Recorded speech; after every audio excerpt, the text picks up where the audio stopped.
data activated.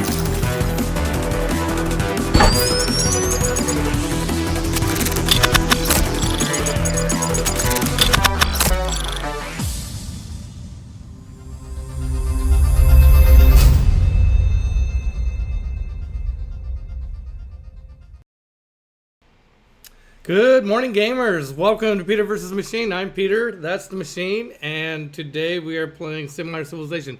Let's see, do I have sound? It looks like I have sound. Someone want to verify? I'm here all by myself, just playing games on Twitch, so I got no technical support department. Well, I got Marcus backing me up, but he's not live. Once in a while when I get in real trouble, I give him a call, but anyway. So, we're playing Sid Meier's Civilization 6. If you've been watching any time in the last couple of months, getting into the mid to late game. Hey, Steve. Hey, Soli Dia Gloria. Got sound. Good. Thank you. I am playing England. I'm playing on level 7 out of 8. That's the immortal level. I am playing for a domination victory. And I've been having a lot of fun with England. Wow. What an industrial powerhouse. The bonuses you get for coal and the bonuses you get for powered up buildings is pretty cool. So the current situation is we have, let's look at the big map here. Let's see, let's get the map up here. There we go. Yeah, good. Okay, here we go. Let's look at the map. So full screen map. I know this is so ugly, the full screen map. Anyway, all this kind of bright red over here on the left, that's England. That's what I got. I started up here in the top part of this and have taken over Germany. Germany has a couple cities left in the light blue down here. I also have a couple islands that I've settled on here, here, and here. Four different islands I've gone out and grabbed. I do kind of like going out and settling on islands, even if it seems like there's nothing there, because sometimes later in the game, aluminum, plutonium, uranium, and these things often show up on those islands, and in this case it was true. One of those, at least one or two of those islands has some resources we may need in the future. So today we are going to start our war against Poland, which is down here. Poland has been a thorn in my side the whole game. They've attacked me at least twice. I never did anything. Well, now the reckoning. Now time for the reckoning is coming. Jadwiga, watch out. And then after Poland, we probably, I think the straightforward thing would be to go after Brazil, and then either Canada or the Incans up here. And once we have all the capitals, again, we'll be over. And that's the plan. I don't know how far we'll get today. Maybe we'll get through England, get through Poland today. Where we're at on the tech tree, we are into the modern era. We have, of course, we've got tanks. Now, we don't actually have any tanks, but we have tank technology. We have artillery technology. We got battleship technology. We will want to get infantry, replaceable parts for infantry probably next. I don't know, what does it have me working on? Oh, what I want next is plastics in the atomic era, because that will give me access to offshore oil rigs. Oil is going to be very, very important in the late game, and I have access to a lot of it, but most of it's in the water. So I need this technology. So I'll have it in 4 turns. Great. Then we'll probably come back up here and get infantry. Electricity is also good for hydroelectric dams. We can go and upgrade all of our dams to hydroelectric dams, and I don't think we'll bother with any more sea or naval units. I'll show you my analysis here in a moment. We have radio already, which shows us where the aluminum is. Aluminum will become important for bombers. Yes, we have bombers, advanced flight coming up. I didn't bother building biplanes. I'm just going to wait and get bombers, and then jet bombers, which are way out here. Stealth technology. Those are the kings of the battlefield once you get into the atomic era, information era. All right, let's see. That's where we're at on the science. Let's look at the civics tree.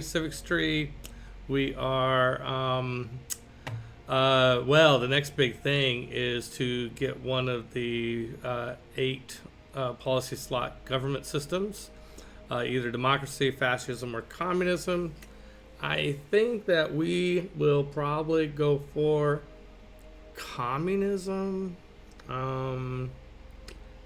It will have, just in terms of the number of policies, a number of military. Democracy only has 1 military slot. We want at least 3, I think. Communism ranks better than that. Totalitarianism doesn't do well on the economy, but communism does. So that's good.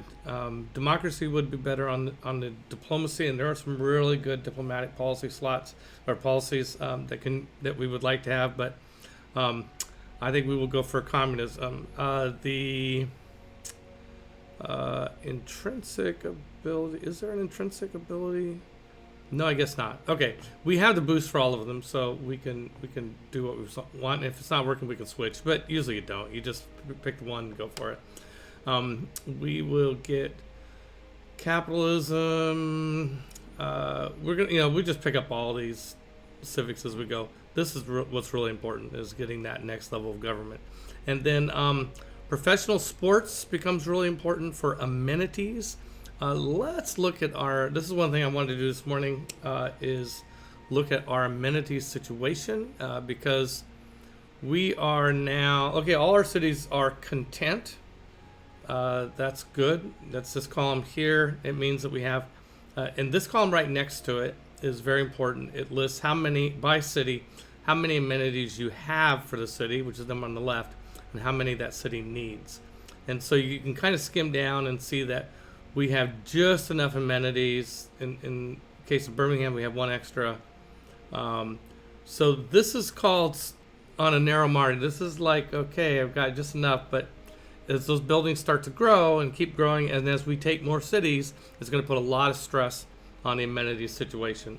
So going into the late game for a diplomatic victory, the first thing that you have to do, in my opinion, is catch up on science and make sure you're leading in science, so that we don't want spearmen going up against machine guns, right? And if we look back to the science tree, we can see that right now I am leading in science. Not by a lot, but that's okay. I'm not behind. That's the important thing.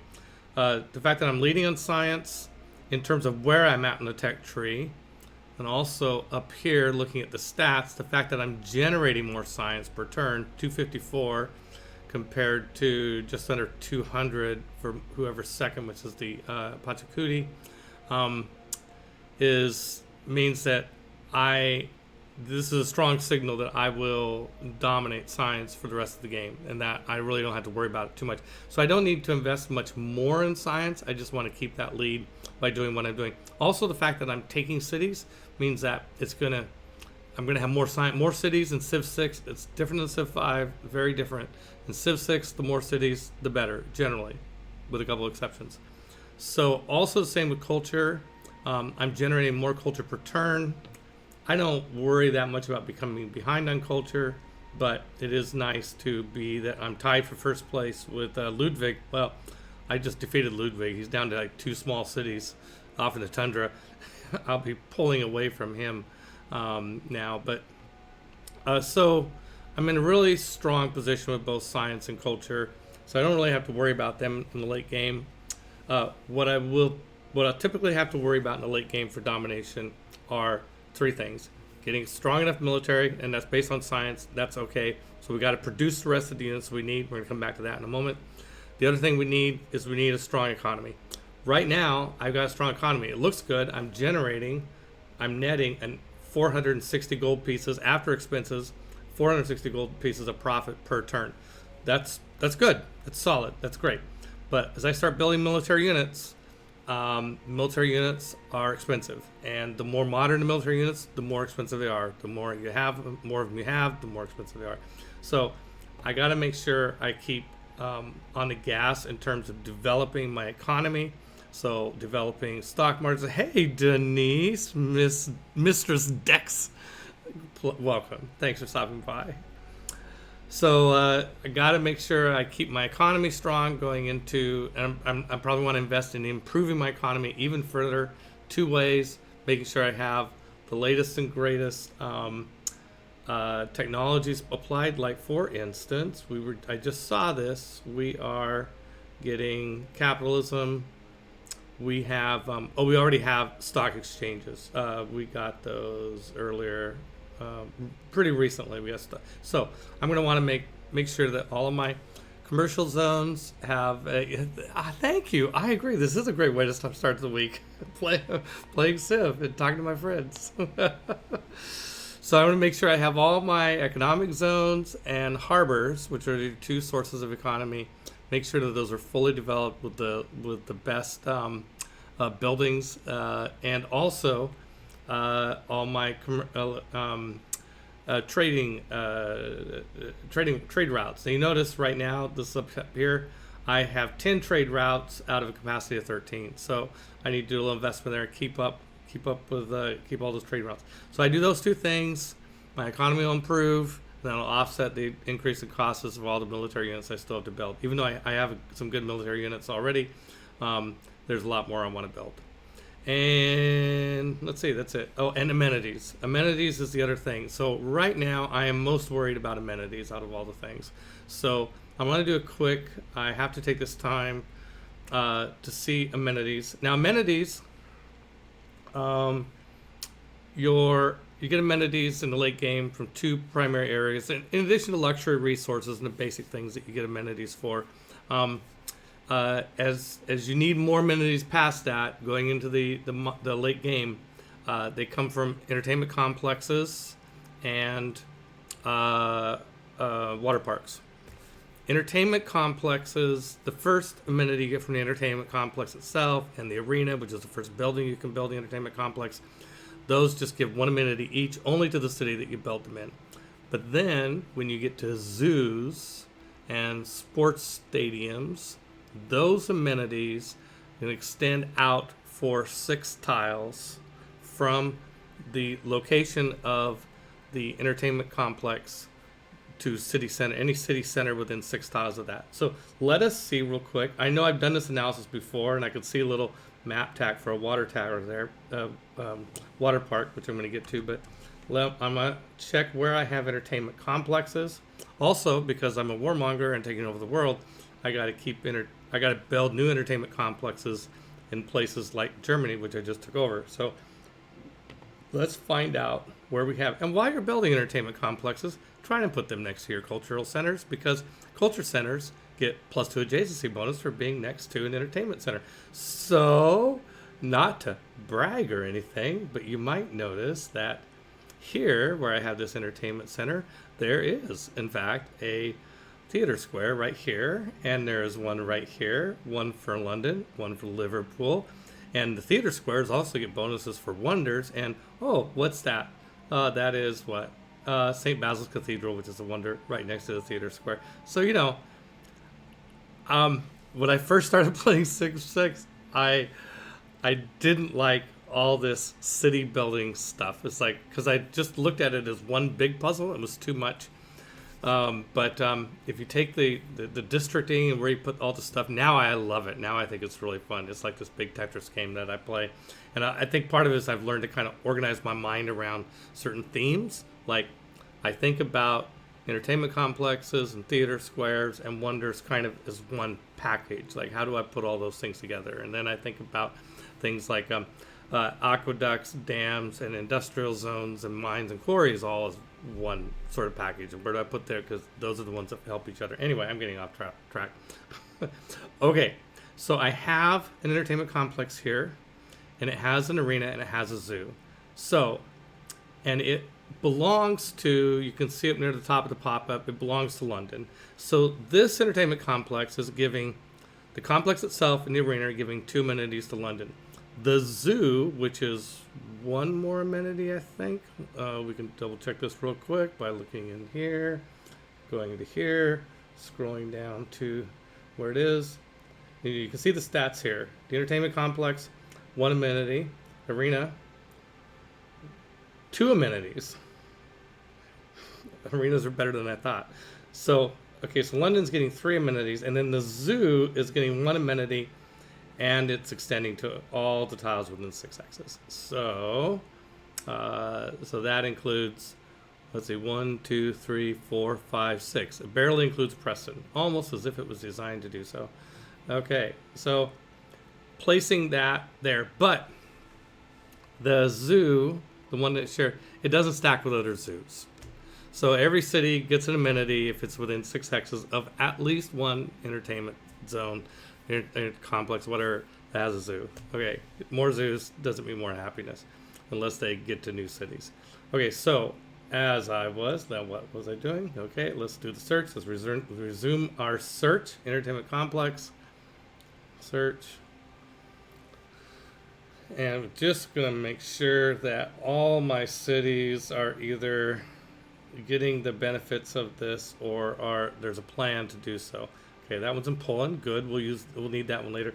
Oh, good. The Germans were nice enough to build one in Heidelberg. Good.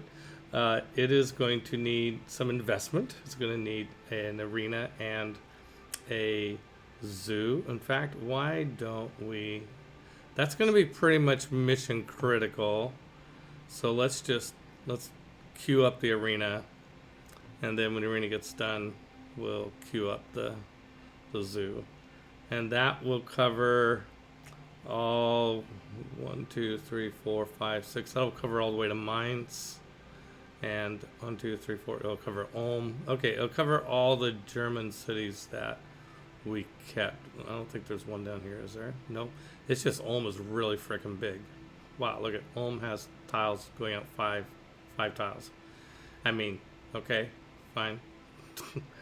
And then the next one is, okay, that's in Canada. And that's the one I already looked at. I think I missed one. There's Canada. It's there. Heidelberg. Back here. Okay. It looks like I might be missing one in kind of central England, Birmingham area. Do I have just not built it? There. Okay, there's my map tax. By the way, if you haven't used map tax, it's really worth it. Map tax are amazing. They're just like little pens that you can put there. And if you get the mod improved map tax or something, it does all your adjacency calculations and warns you of like, no, you can't build there. Okay, so one of these cities is going to need to build entertainment complex there. It's too far away from Portsmouth. Frankfurt needs to build one. Frankfurt's probably the best option. They're building artillery right now, so that's hard to weigh. Artillery versus zoo. Oh man, those are the difficult trade-offs that you have to make in this game.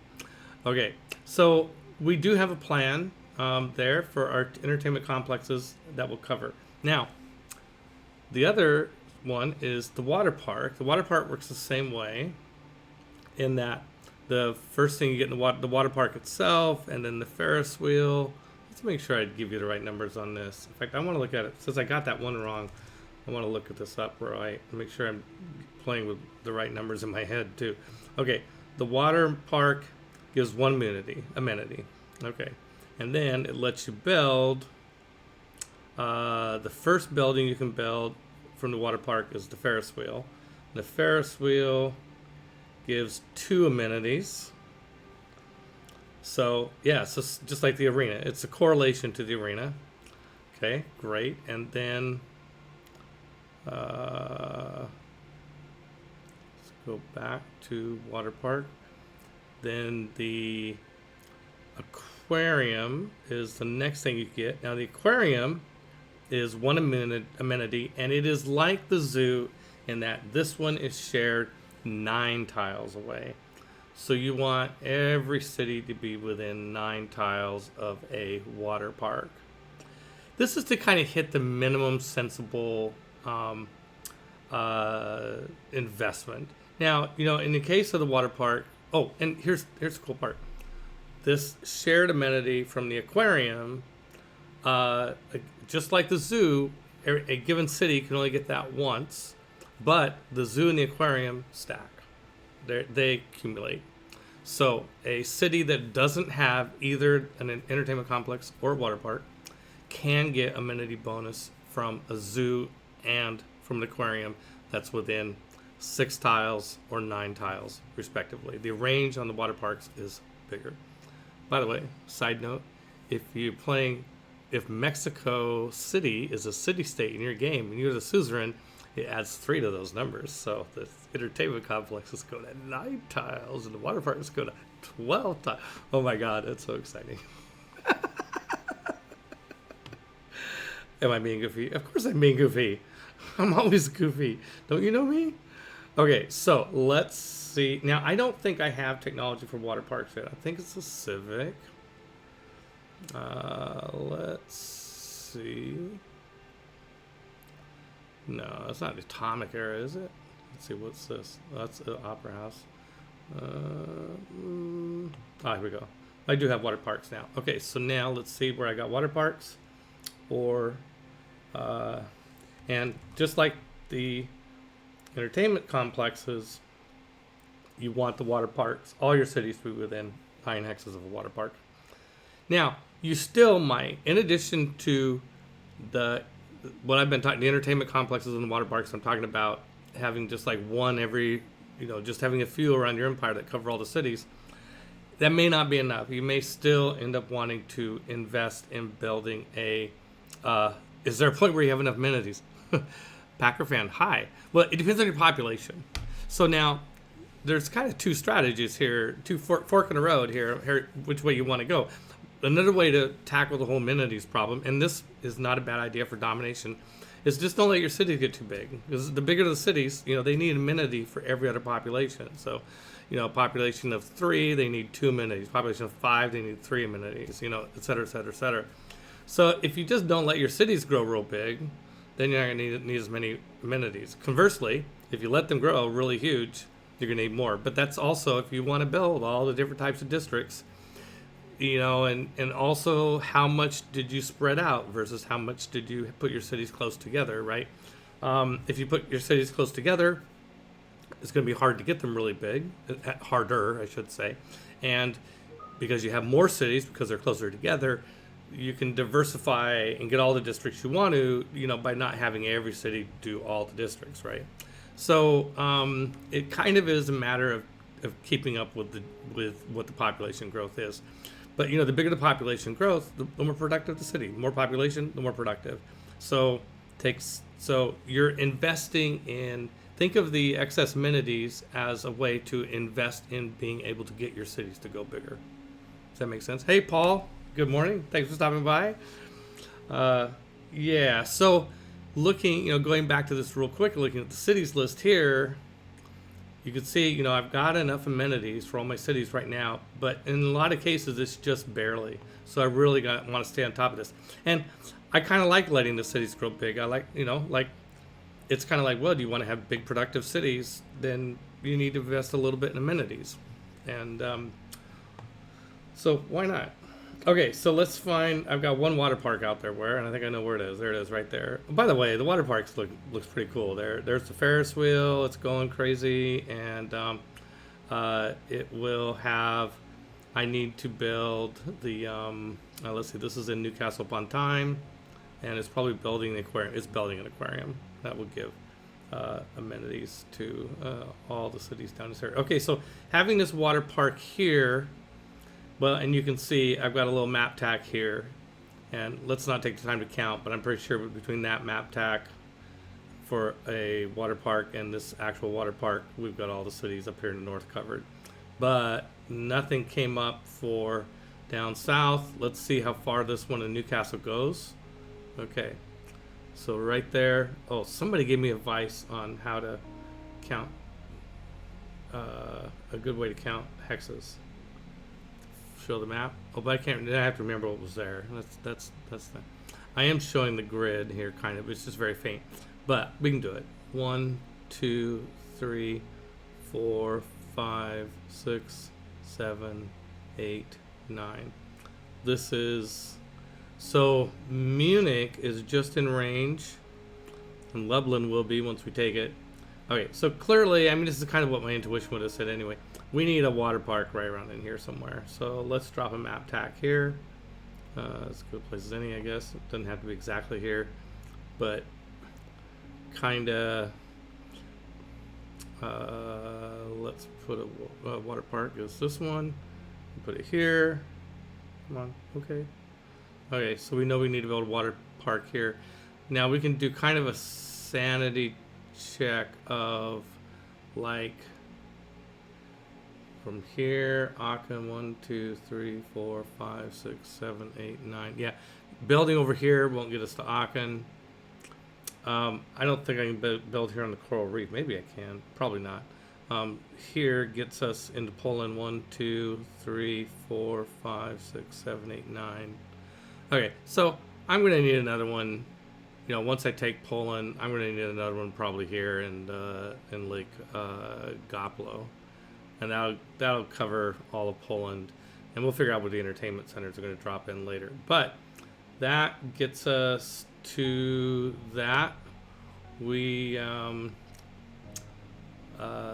let's see, we probably want to make sure we're going to get this entertainment center going.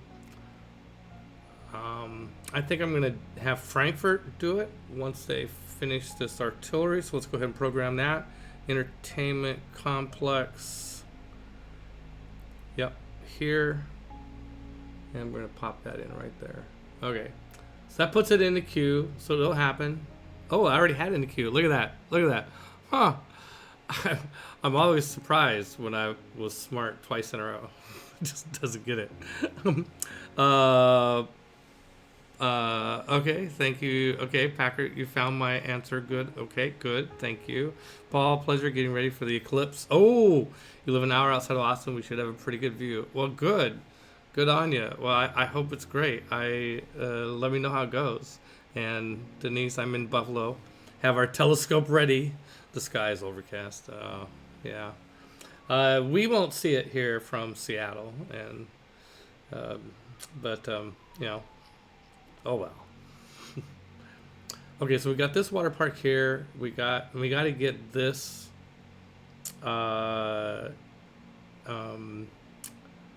Going now, London. Okay, so one thing I want to do. The other thing we haven't talked about is military. That's the other thing I got to build. I got an economy, amenities, military. I've got. Let's see, London. I'm trying to remember if London has the. Where my big. Okay, so. Okay, let me be a little clearer. Okay, what I'm thinking about now is where I have encampments with military academies. In the late game, for producing military units, encampments with military academies are really important because that's where we can build a army or a corps all at once instead of building the individual units. Because you have two military units of the same type can form a corps. Three of the same type can form an army, or a corps and one can form an army. Not there.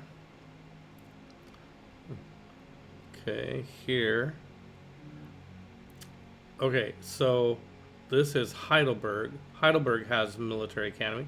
So Heidelberg, I'm going to just try and make a mental note that Heidelberg, it's a recent conquest. Let's see, what's its production? I mean, it's not going to be that good at building. It's 33 production. It's not that good. Okay, but it can build an army all at once. And this is Mainz, which has a, let's see, no, Munich. Munich has a production of 50, which is better.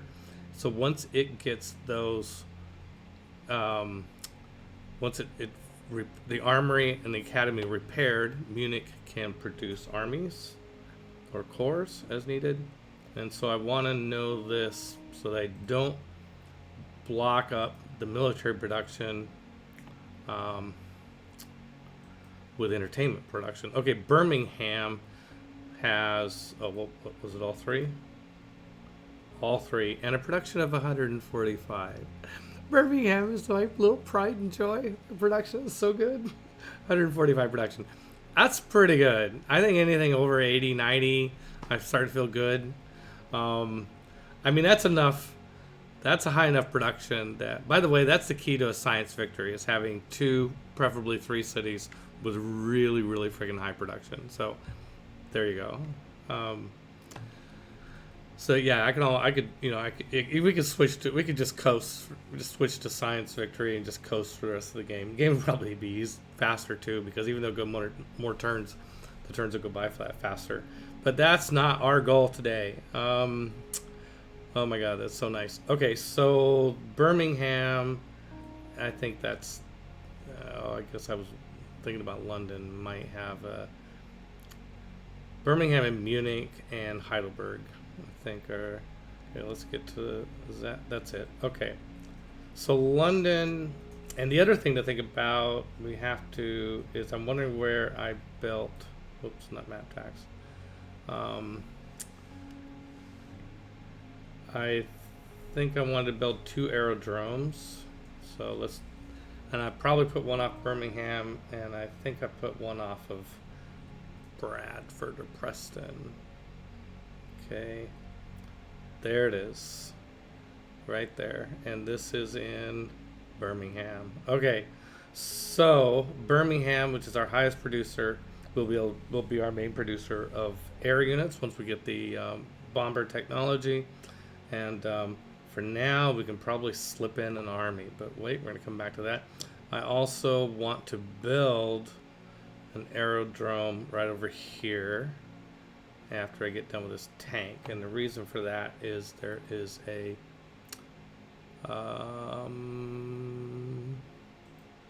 rapid deployment. The boost for rapid deployment is to build an aerodrome or airstrip on a foreign continent. And this Bradford is part of a foreign relative to where London is. My capital is a foreign concept. Let's see. Undertone DJ. Hi. Hi, Undertone DJ. Welcome to Peter vs. Machine. Thank you for saying hi in chat. And Paul also writes, I heard through protective eyewear, cloud cover won't make too huge of a difference. Oh, yeah. Well, I hope you guys have fun watching the eclipse. That's great. Okay, we have what's that? It's raining here, yeah. But I think we can see it from here too, in Washington. Okay, let's just slip through. Oh, okay. One last thing I want to talk about before we get going. I know, it's a half hour in. I just had a lot to cover. I'm supposed to be teaching too, sharing what I know, what I figured out. Okay, let me see if I got this working right. I think I can have a way of. I have a little Google. You see my Google? Let me. Oh, not Google. It's not Google. It's Excel. Can you see my Excel? Yes, there's my Excel. Oh yeah, it's pretty small. Let me make it bigger. Okay, this is another thing. I'm sorry. I'm kind of the village idiot. I gotta track things. I can't put too many things in my head. Okay, so for going into a military victory, I have my wish list of what I want to have my army, what I'm trying to get my military to in terms of size and composition. And that is, well, armies, of course. And so 2 melee armies, 2 ranged armies, 2 heavy cav armies, 2 light cav armies, 3 siege armies, 2 artillery support units. Okay, so, well, what are these things? The melee armies right now, current technology is redcoats, which is an English unique unit equivalent to line infantry. So they will upgrade to infantry and mech infantry, depending on how long the game goes.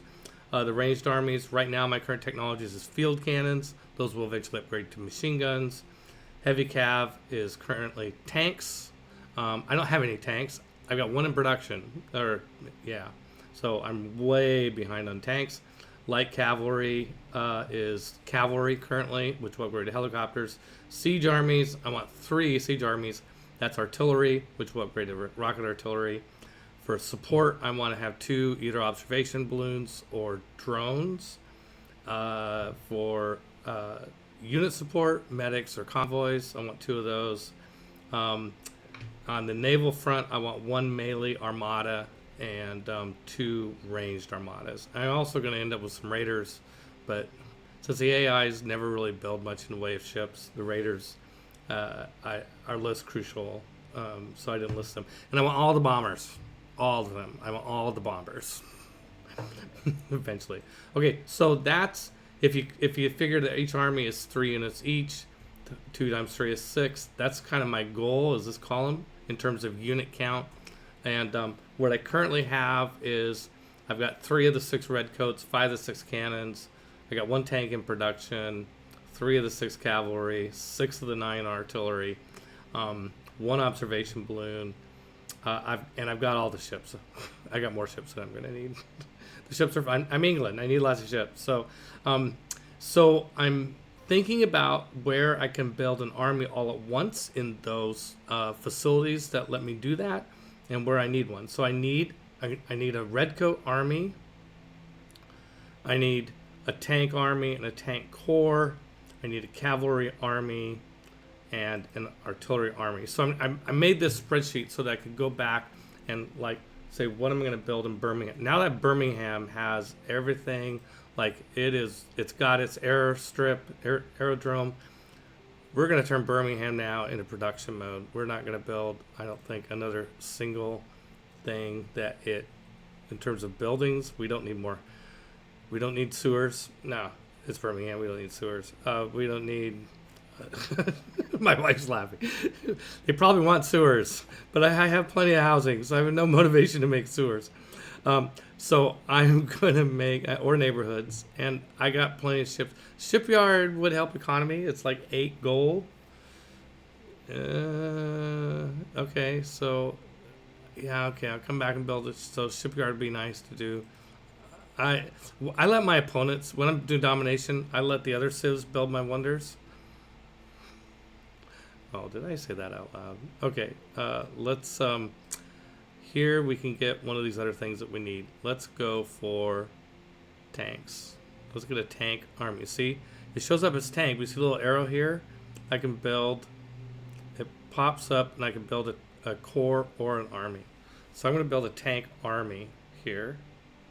Okay, and so now I can adjust this to 4 units. I'm including ones that are in production. And then let's go down and look at the places. Well, when Munich gets to where it's those buildings were repaired, Heidelberg could do one. But it's going to take a long time to do its thing. But, you know, the turns will go by, and eventually they'll be done. So maybe the cavalry. Where else do I need an army? I do need a cav army. I think I can be patient for that cav army. So,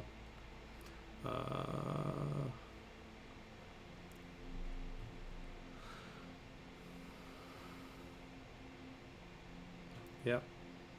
35 turns. I don't know. It's just too long. I don't think I'm gonna be that patient. We'll just have them build another observation balloon. That's good.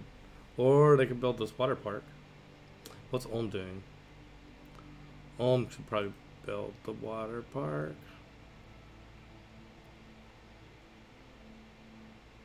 It doesn't have the capacity to build another district right now. It's at what's the population? 11. So it's going to have another district until it gets to 13. It's going to be at population 12 next turn. It's got 27. Let's put it on population emphasis. And it'll, by the time it gets to 13, it'll be good. Okay, so Heidelberg's going to go ahead and make the observation balloon that we need. Oh, it's also got an arena. Yeah, oh yeah. No, make the arena and make the... Don't worry about the observation balloon. It's already was queued up to make an arena. So good for you. And then it'll make a zoo. That's what it's going to do. And we're not going to try to squeeze a military unit out of there. Okay. That is finally talked about all the things I wanted to talk about before starting. So now we're going to dive in. Okay. I can trade with get some money here. Eventually, that's another thing that's going to put a squeeze on my economy is as the other civs wake up and realize that I'm a threat to world peace. So far, I'm just kind of getting away with like, well, Germany attacked me, and so now I've attacked it, and I've taken most of it, but I didn't take all of it. So, but I'm going to attack Oswego real soon, and then let's see, are there any purchases of amenities I can get? At some point, the other civs are going to realize I'm a warmonger, and they're going to quit trading with me. So that is also going to be a significant threat to my economy. Okay, I can create more trade routes. Okay, so just going through the list. Okay, civics, what's next?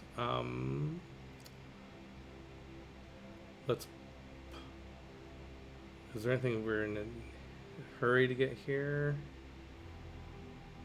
Great merchant points are nice, but I don't even know if we have.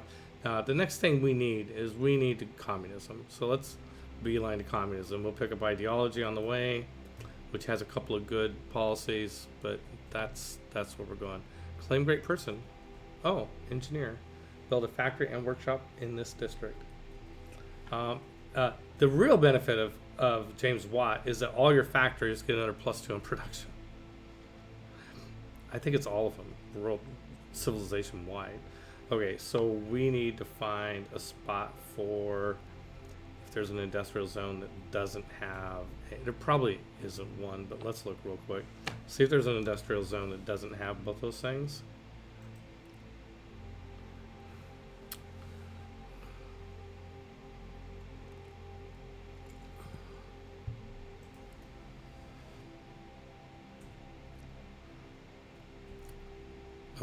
Oh, I might have one down in one of these places. That one has workshop and factory. Oh, here we go. Here, oh yeah, we've built, this will be a great, excellent place for James Wyatt to come and develop one of these spots. Okay, good. Let's call that done. When he shows up on the rotation, we're going to send him to Leeds. Okay, production in London. Finished an amphitheater.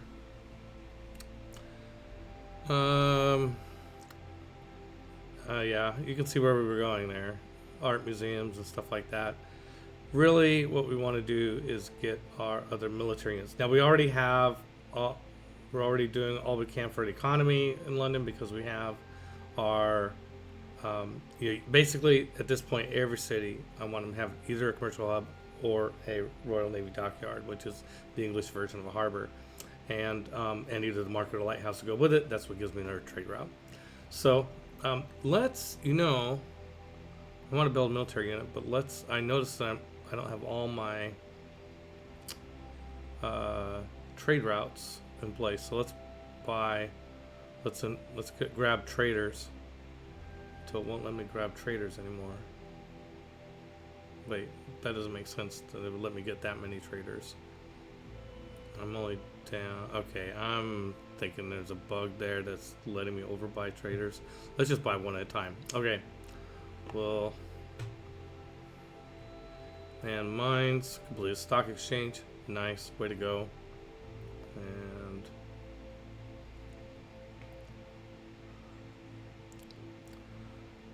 okay, let's have mines by the other observation balloon that I want.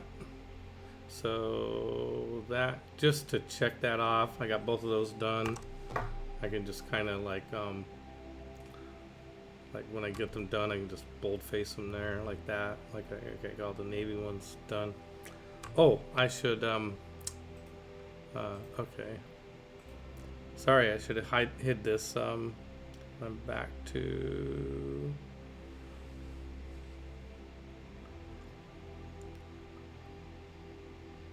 Oh, that's interesting. If I do this, I'm just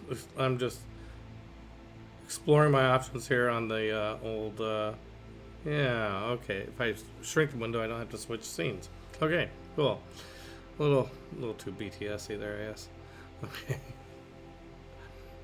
Okay, we have that observation balloon going. Let's see what else on the production queue. We have Hull completed the Royal Navy dockyard, which comes with a free battleship. Woohoo! Okay, well, the next thing to build is a lighthouse so that we can get our trading route. So if you're wondering, like, what do you do with, like, you build some new city late in the game, way off in the boonies somewhere. What can you do useful with that city? Build a commercial zone or a harbor, and then build the lighthouse or the market or the lighthouse, and then build trading route. And at that point, the city's more than paying for itself, in my opinion. Like, so that's a route to get to being productive. Okay, Ulm has got a lot of repair work to do. Let's repair the commercial stuff. I don't think it's not a big enough producer that I have grand visions of it cranking out my military units. Okay, I have a governor title available. Yeah, I don't even know what to go for now. Let's see. Can I view? Do I get my latest of the Hermetic Order? Atomic Era. Okay, no, I don't have that one. And how am I doing on city states? Oops. Do I have city states? I have all the city states except for Mogadishu. Well, that's because I have Himiko. Himiko's my favorite. If you play with the heroes, content or the what do they call it? Additional content? Yeah, heroes. I love heroes. They're great. Himiko's my favorite. What she does is she gives you 8 extra envoys. You go to a city-state, plant envoys, and then after she's out of those envoys, she goes have her run around with your army because she gives all your units plus 5 combat strength. What was I doing? I have no idea. Oh, I was doing a governor thing. You know what we could do is we could take... You know, I think I'm always having apostles come into Bradford. For some reason, that's where they all want to come to. So let me move Victor. Oh, he's here for... Yeah. Well, actually, we need Victor there. Okay, let's get Moksha and put him in mines, because this is where the apostles come. So, I mean, I'm not real clever on how to use some of these governors, but that's how I do Moksha, the religious governor, is I just plant him in the city that enemy apostles tend to want to come try and convert. Seems like a good sort of basic strategy without having to think about it too much. Okay, field cores. Yeah, let's move. Oh, okay. So we know we're going to declare war on Jadwiga here. Let's find out what sort of casus belli we can get to. Oh, we're already there. We can declare. I didn't know if we'd have to wait. Okay, we can declare a war of territorial expansion because they have cities that are really close to ours. As a that's not quite as great of a casus belli as like a Golden Age war, which just defies all logic, but that's okay. So let's get our units up to the border and then we're gonna go to war. So now, in fact, I think we're not at war. I thought we are. I mean, I've got Hippolyta running around in her country already. Oh well. By the way, Hippolyta is also my favorite hero. Yeah, we must have open borders. Okay, so if you have open borders, it seems like, oh, open borders, great. Get all my units really close to their city and then declare war. When you declare war, the open borders expires and it kicks all your units out. So you don't want to get too excited about that. Okay, I want to have my artillery right here. Those were the 3 hexes of Radom. I'm going to put my field cannons. Well, I want them there, but there we'll have to do. And let's see. I'm going to put Hippolyta, if she comes here. I'm going to have her give this guy an extra move, so I get this cannon right up where I want it. Then, what are my other units? Cavalry is healing. That's fine. Where's my redcoats? There's the redcoats. They're healing. That's fine. Yeah, okay. I'm basically not ready to attack her because I have units that are healing. That's what's going on. All right. Okay, I'm cycling through units. I'm using military units, military engineers to build railways like crazy. By the time you get railways in the late game, or soon after, you're not really using iron or coal for anything else. And I mean, maybe you're using coal for power plants a little bit, but not for units as much. They're gradually becoming obsolete. Like right now, I'm accumulating 15 coal per turn and using 11. So I can build as many railroads as I want to build. They will do. Let's see. This is modern road. We can do. Oh, the observation balloon's in the way. Let's move it back. They will do CO2 damage, which I can feel bad about as a gamer, as a person. But in the game, when pursuing a domination victory, it's not going to matter. So it's really important for diplomatic victory that you're not doing. So like when I play diplomatic victory, I'm not building factories, I'm not building power plants, I'm not building any units that use oil. And then, so I go through this phase where I don't have access to power very much until late enough in the game that I start getting hydroelectric dams and solar power and stuff like that, which is fun, really fun. Okay, we're just gonna line the military. Oh, there's one. Bring this up to here, I think.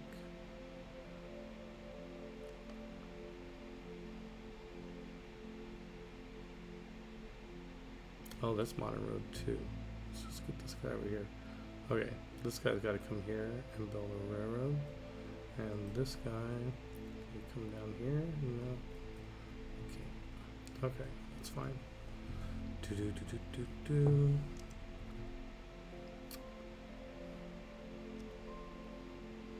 And heal, and hang out. Observation balloon, just hang out. Actually, yeah, that's fine, whatever. And Hippolyta, good old Hippolyta. Yep, she's on a railroad. That's the most important thing. She can get anywhere I need. Pretty much. Miko, they're in the thick of it. My ships are stuck there until we go to war. And oh, I have an archaeologist. Is that what I have here? Oh no, this is James Watt. Looking for industrial center zones. Okay, so I want to go here to Leeds. Okay, I'm a little nervous about whatever this route is that it's choosing. That it's going to go through somebody I'm going to be at war with soon. So what I really need to do is put this guy in the water and give him goals where the only sensible route is going to be to go by water. Okay. Okay, battleship. Hi guys. Heading somewhere. Just okay, if you watched my stream before, you probably know what I'm laughing at. These Brazilian settlers are still waiting for my knight to move so they can go settle there. Oh gosh, that's funny. I don't care who you are, that's hilarious. Okay, let's go out here and build a pasture, sure. And I think just sitting around there is good. And having a battleship sitting by a town by the name of Hull, I mean that just sounds good. Okay, we finished turn. Now it turns to go faster. Now that we got all the on-ramping done. Okay, we got a trade route. Okay, finished. Pachkudi wants to sell me marble. I would love to purchase marble, assuming I don't have it already. Yeah, great. Yeah, all right. Thank you. I could cycle through and sell some strategics, but it's just too tedious. You know, I'll do the buying and selling of the luxury resources because it's pretty good bang for the buck. Okay. Oh, there's another trader.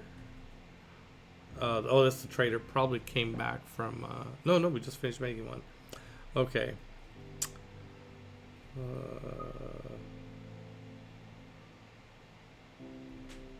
Turns to growth.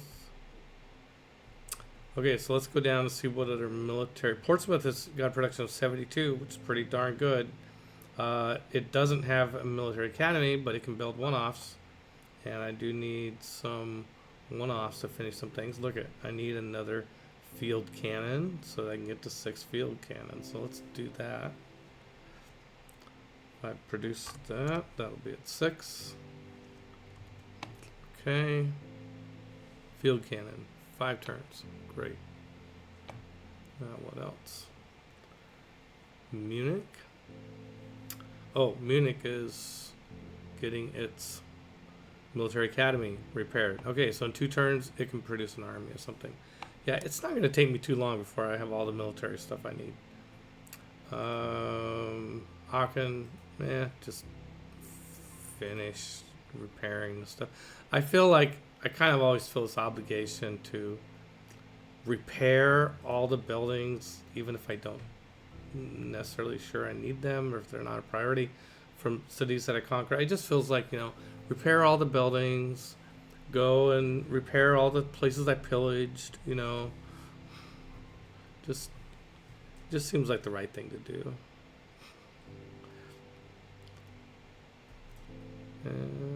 Okay, so we have do we have the railroad there? Yep. Putting all these units on railroads so they'll be easier to maneuver. Oh, look we got a winged hussar there. Hussar. Kind of don't want to have that hussar come into my territory and start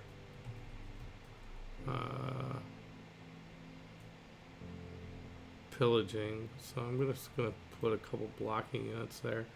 I can take one of these guys, can finish its healing here in front of where the hussars would go, and kind of the same option with the redcoats.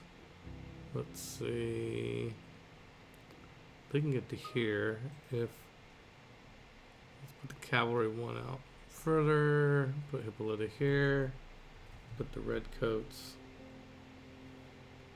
here.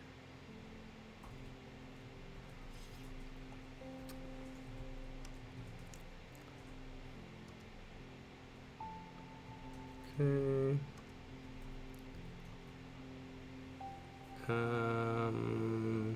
Where else do I need railroads here? I don't think I need any others, so let's just call that good. Now you can continue their respite.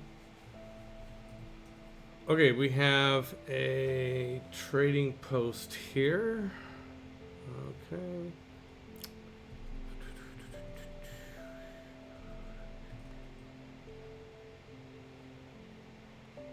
Well, I'm not going to trade into Lublin. We're going to be at war with Poland here soon.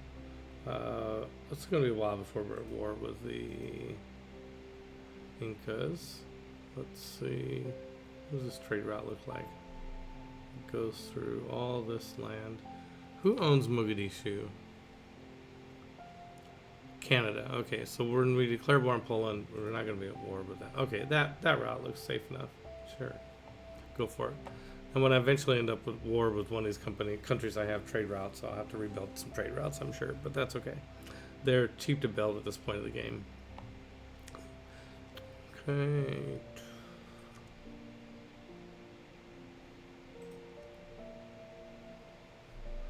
Okay, here is an artillery. Good deal. Let's bring this down to here eventually. Okay, we'll get to there for now. It will core up with that one. And, oh, here we go. Just go to Mogadishu, 25 gold. There might be some clever things that I can be doing with some of the cities, with the trade route strategy, but I think for domination, just going for the money is because, like I've been talking about, money can become tight. And if it never becomes tight, you can always just use money to build bombers. Anyway, you don't have to wait as long to get them. Okay. I'm just putting some of these units to sleep so it doesn't ask me every time. But I do kind of like having something prompt me to look at each area. Like here. And I got some units out here. I tend to put a unit or two on these islands in case, you know, barbarians show up. These guys here, I think I had this idea that I was making sure the Brazilians didn't settle here either. I didn't want them to get this ley line spot. And I was being too cheap to just buy it. Okay. Why spend money you don't have to? I want a couple of units down there on those islands. They can just sit out there and block the settlers. Okay, we got Poland has got electricity and cleared some land for an lighthouse. The Incas have. Okay, great. Good job, guys. Oh, I broke my pledge to move the Polish to not move troops on the border of Poland. Yeah, I did that. There is a little dishonesty and subterfuge that's required sometimes in this game. Okay, I could sell truffles to Pedro. No, he doesn't. Or does he want to sell me truffles? He wants to sell me truffles. Yeah, 27 gold pieces. Not 27 per turn, just 27 gold pieces. Yeah, done. Alright, next turn. Let's see here. Okay, it is still letting me build traders.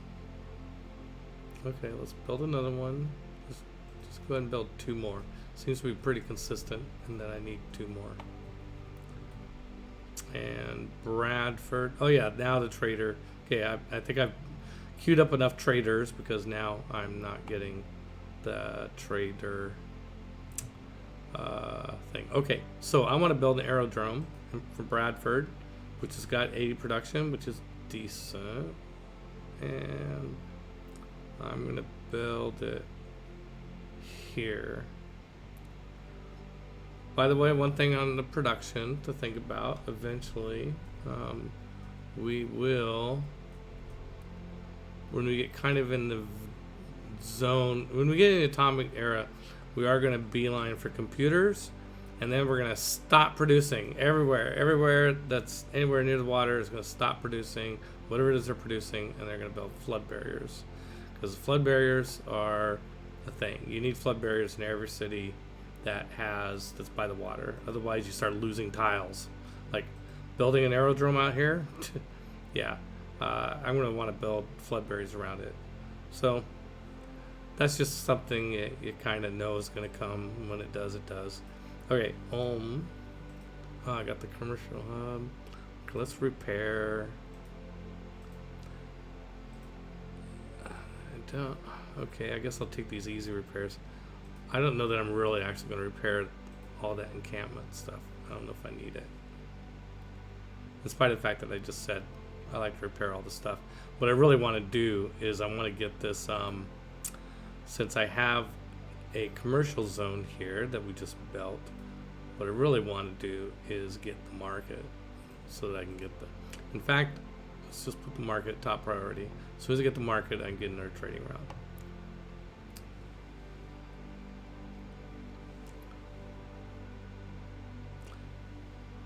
Oh, you know what I could do with this military engineer? I could just, while I'm waiting for all my units to heal to attack Poland, I could go into Poland and start building railroads. Yeah, that's what we could do.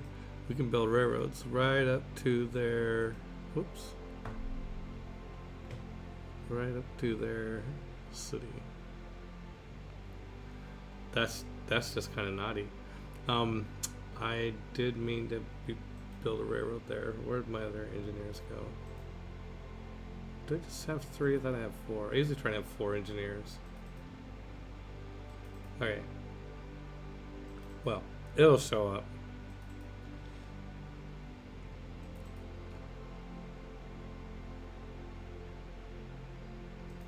Miko, she's only got 4 turns left. She's gonna miss the next war.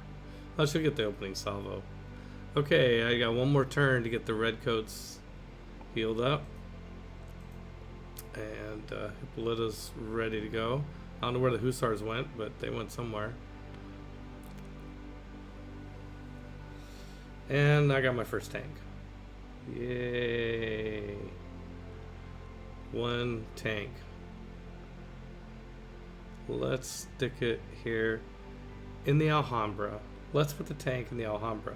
I think it will add a certain artistic, architectural sensibility to the Alhambra. Yeah, where would I put it? I think I would put it in the Palazzo. Yeah, I think that's where I would put it. So Dee and I love the board game Alhambra. It's by Queen City Games. It's one of her favorites.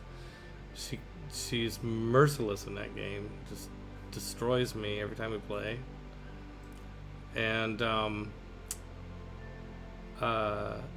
we went to the actual Alhambra in Spain many years ago.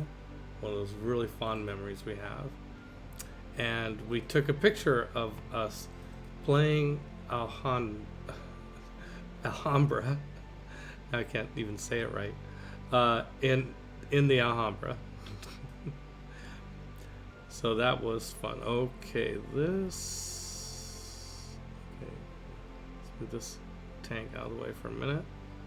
Move this artillery to here, and then have this artillery add that artillery as a core.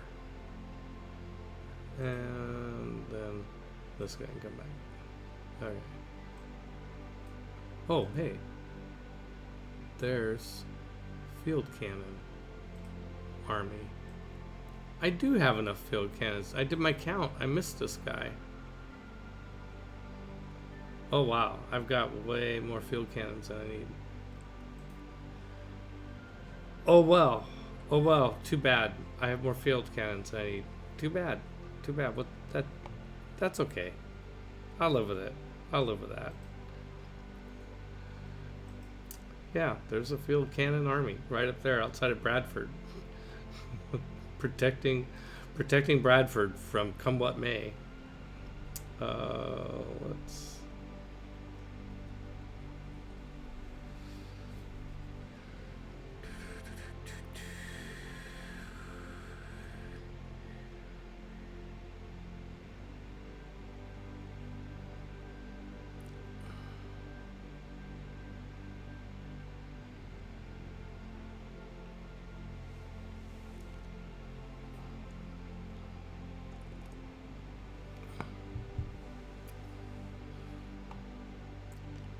waiting for the turn. All right. I need to take a quick bio break. I will be right back.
All right, we're back. We're back. We're back. Okay, let's keep going. Okay, we got an admiral. Sure, why not? And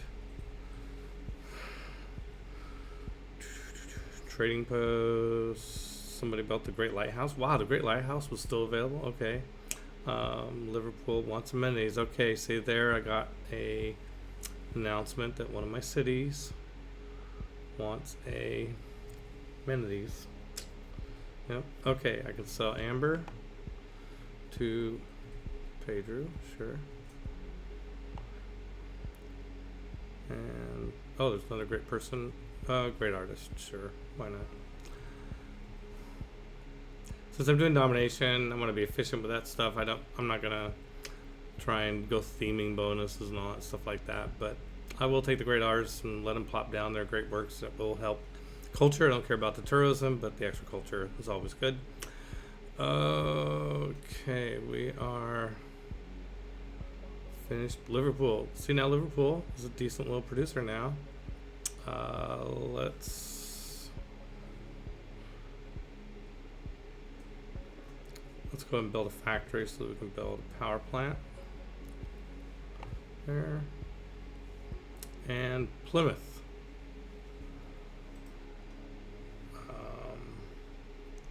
So we just finished an artillery here, and we are gonna need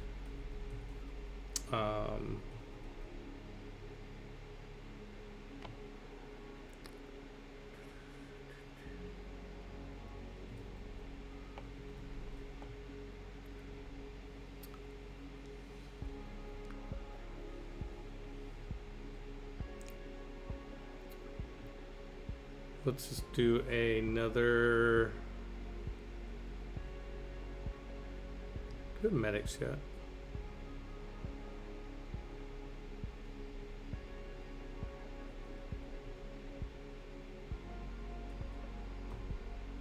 We have supply convoys. Let's do that. Okay, so we got one supply convoy.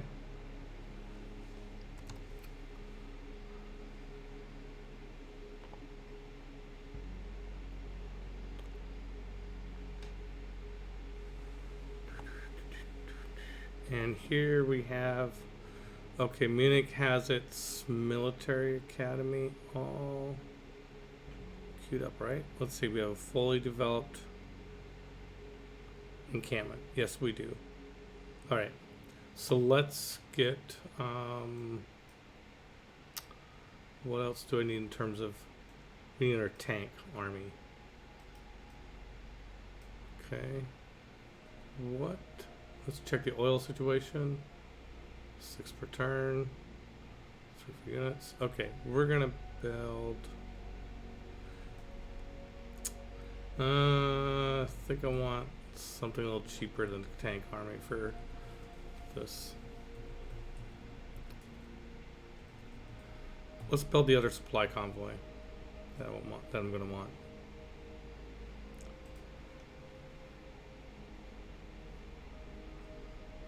Okay.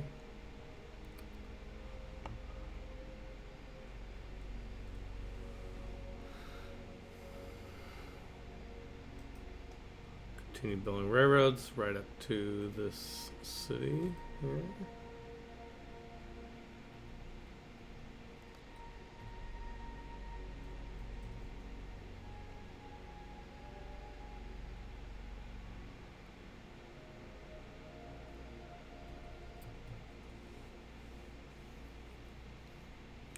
Well, our infantry is fully healed.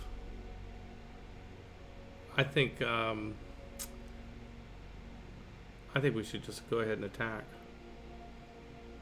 We've got, yeah. Now, especially now that this artillery is a core, we got 2. Yeah, I don't think we're gonna have too much trouble. I don't think we're gonna have any trouble taking. I think we've really got a very strong position here. All right, let's get this war underway. I promised an attack. I feel obligated. Let's do the war of territorial expansion. Just seems kind of like a lame casus belli, if you ask me. But It's there. It's an option. I'll take it. So now let's get our tanks up to here. The red coat up to here. And we can go pillaging whatever we want the most of. Maybe culture to get towards the communism. And that seems good.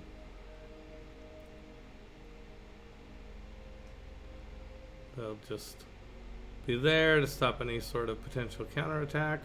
By the way, Hippolyta, 11 turns left. That's not a lot, but we'll get some use out of her before she goes bye-bye. Okay, let's do artillery. Let's start hitting artillery with Radom.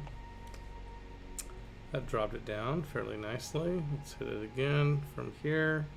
The observation balloon is giving me the extra range. And then Hippolyta will take and use her ability to give another unit another turn on the big artillery unit and have it hit again. And these guys are obviously not going to attack yet, but we can take some time to pillage some science. Oh, and that got us to plastics. Okay, great. And the red coat doesn't have enough movement points left to pillage. Okay, so we're in a good position. Probably take Radom next turn. So we need to now look around. Now that we have the ability to do offshore drilling for oil, we need to find all. I know there's several places. I just don't remember where they're at, where we can get that going. Okay, let's look at now. Obviously, not these places. Okay, there's a good one. Okay, so we need to buy this tile, 400 gold. Can I buy it with faith? Can I buy a? No, I can buy most of my military needs with faith. So look at that. Yeah, I have an embarrassment of riches on the faith front.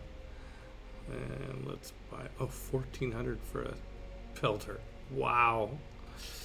Okay. Yeah, let's do it. Okay.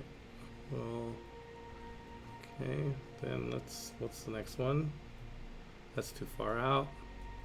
There. This is within 3. Yep. Let's build out to here.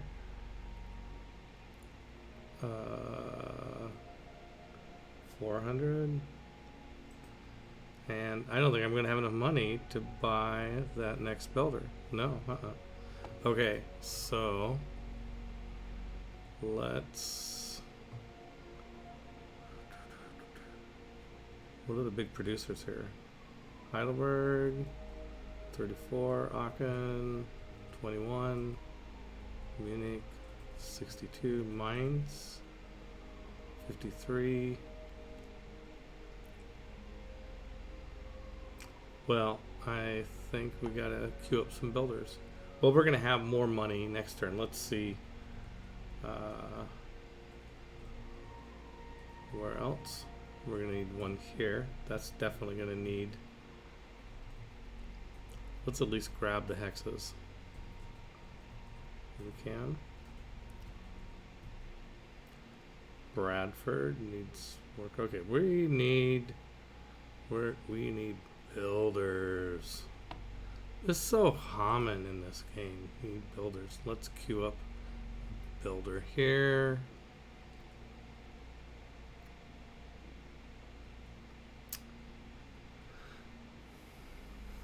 Ahead of the observation balloon, and we're gonna need a builder here. Let's see.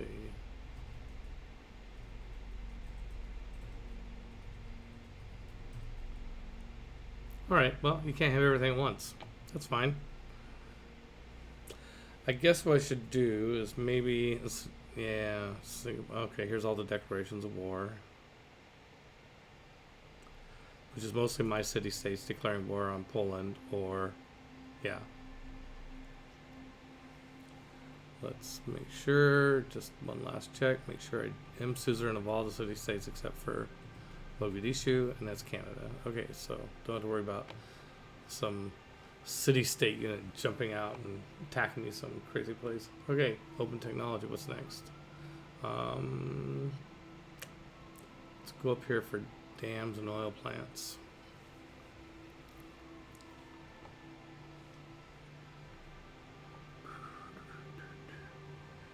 Miko's in a good spot. Yeah, so is Hippolyta.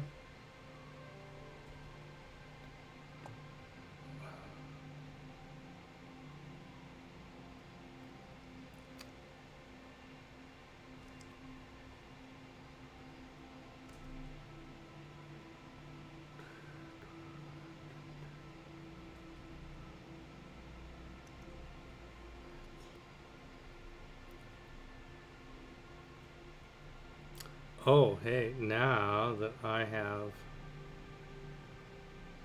declared war on Jadwiga, I can come in here with my naval units.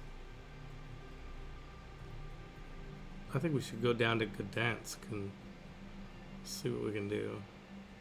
Let's get out of range of everything except for the one we have to be within range to attack it. Well, that didn't do much, did it? 9 damage.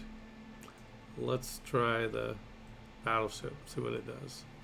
Battleship Armada. Do a little bit more.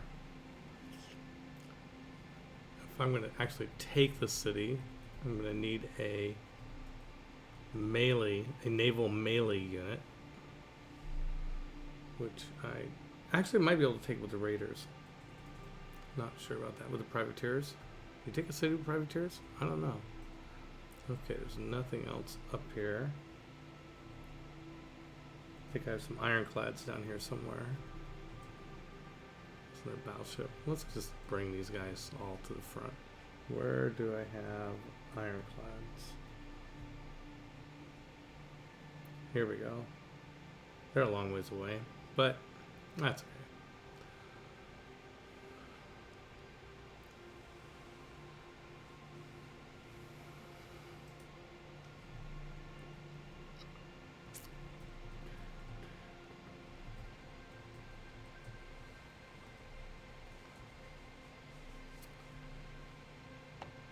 Okay, trading route here. We'll just go to, sure, why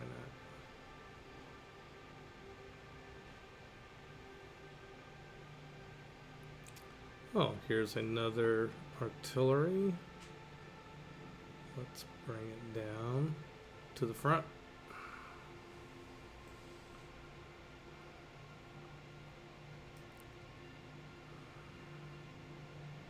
Okay, we have a great artist that wants to go paint a landscape. Here we go. Here's a good theater square. I would love to receive your talents.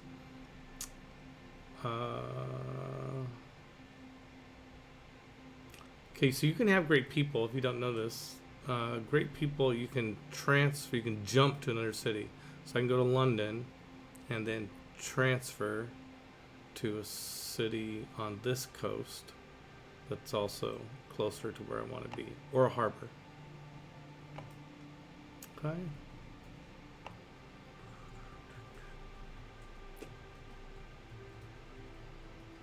Okay, I think we've established that he's going in the right direction. No, it's still, no, I still wants him to go the other way. Okay, well, let's, where's he at? Here. We can do a couple of turns. How about if we go like this? There we go. 3 turns to there. Then we'll go the rest of the way.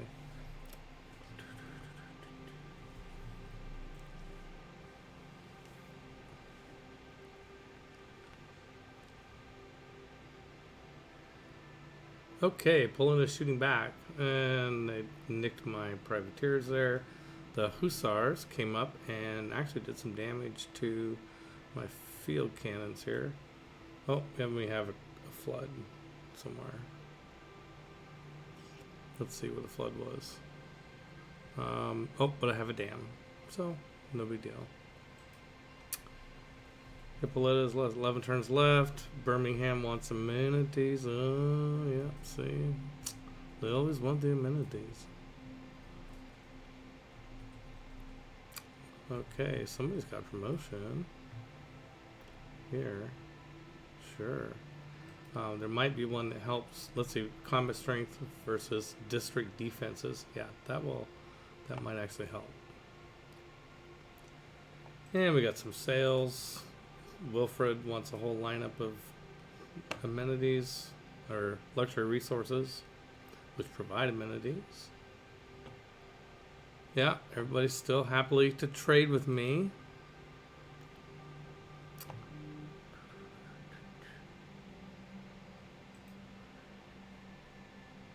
Okay, we got the trader. Okay. Oh, let's build a builder. I stopped looking at all those oil sites. I ran out of builders. Okay, here's a builder. Okay, that's good. Okay. Oh yeah, I was thinking about fisheries at the time. Okay, so we've got a couple builders here. Let's get them down to where we have oil, which is right here. Okay, and one here. Okay, bring that builder to there.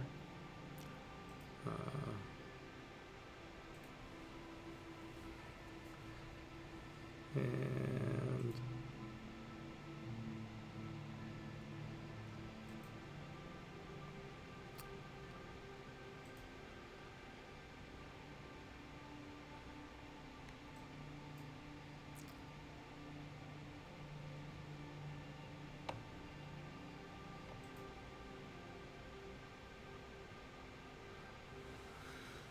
okay, well, we got this builder. Well, we know why we built the builder. So go out there and develop that oil spot.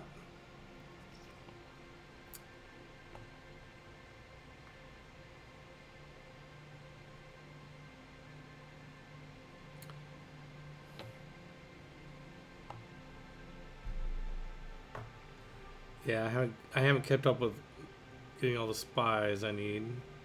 Okay, let's return fire on the hussars. Oh, they're gone. And let's go up here and let's go one more and heal up.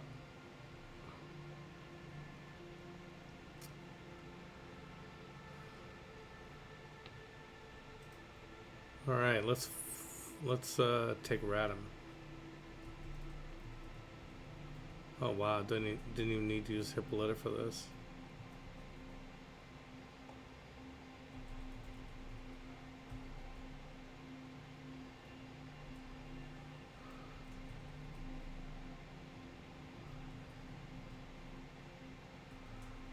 Okay, we have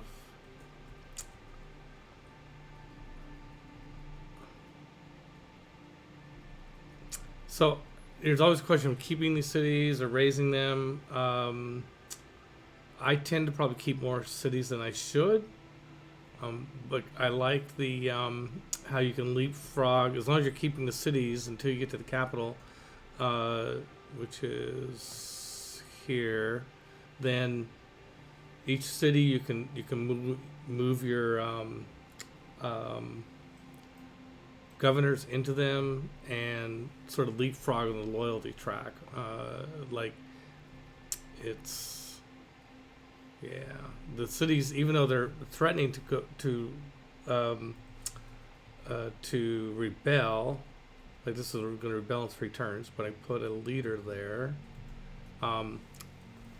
That eventually sort of, if you don't take them, then you're trying to keep a city down here and you don't have other cities to back it up with positive loyalty, then it just seems a lot more difficult. So I'm going to put Magnus here. And rid of. Now that will slow it down, but then the pressure's on to take the next city before this one rebels. Okay, then let's bring my armor into here. And let's get some railroads going into here. Well, we can't go through here because that is an encampment. We should be able to go through here. Oh, that's slow. Oh, actually, we need to build that railroad in that spot so we get our units out of there quickly. Well, this guy has the same problem. Well, this one, however, should be able to get, no, not that well. Okay, so we're not going to get our, well, next turn we can come in and probably plop down pretty efficiently. We can go up here and come around that way. Okay. Yes, we're going to keep the city. Yeah, now it says rebellion in 20 turns. By the time 20 turns goes by, we will be long past it.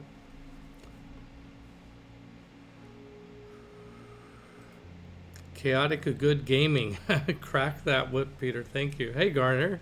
How are you doing? Thanks for stopping by.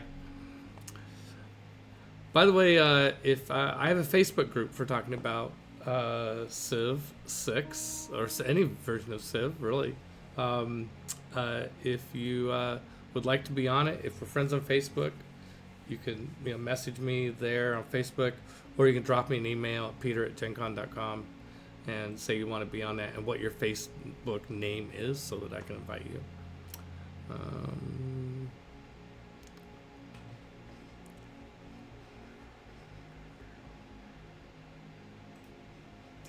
So Radin doesn't have any damaged buildings from now. Oh, it has a granary. Okay, we'll repair the granary and then throw in a monument. Sounds good. So there's this bug. I don't know if other people get it or not. Like when I do something with the governor and I do the thing that comes back and it gives me a governor thing I have to click through again, even though I've already done it. It's a little bit of a pain.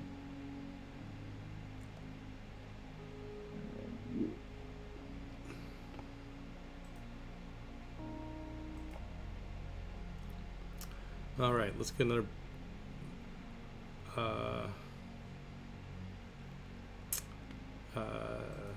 battleship in there. Now, will it let me take a city with? I don't think it'll. I don't know. I honestly just don't know if it'll let me take a city with privateer. And I don't have any ironclads nearby, but there's one on the way. So that was suboptimal. Should have made sure there was one nearby.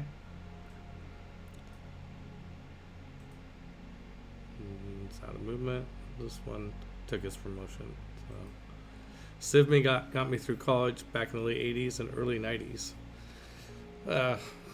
Yeah, for me it was D&D that got me through college, but no judgment, Garner, no judgment.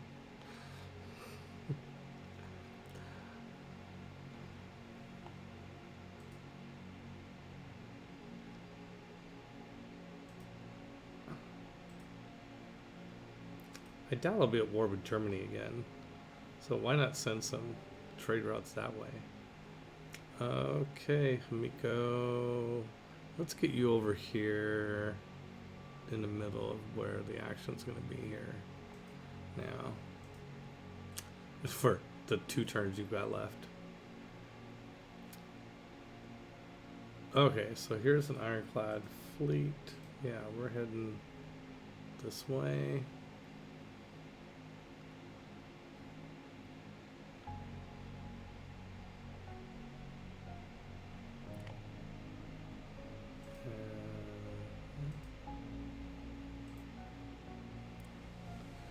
Yeah, that's one thing I didn't do. I should have had all those, a lot of the ships that I had in other places I should have had hanging out near the Polish border.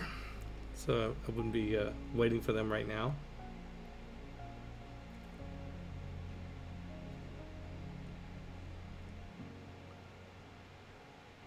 Oh, and here's another artillery piece. Eager to get into the fray.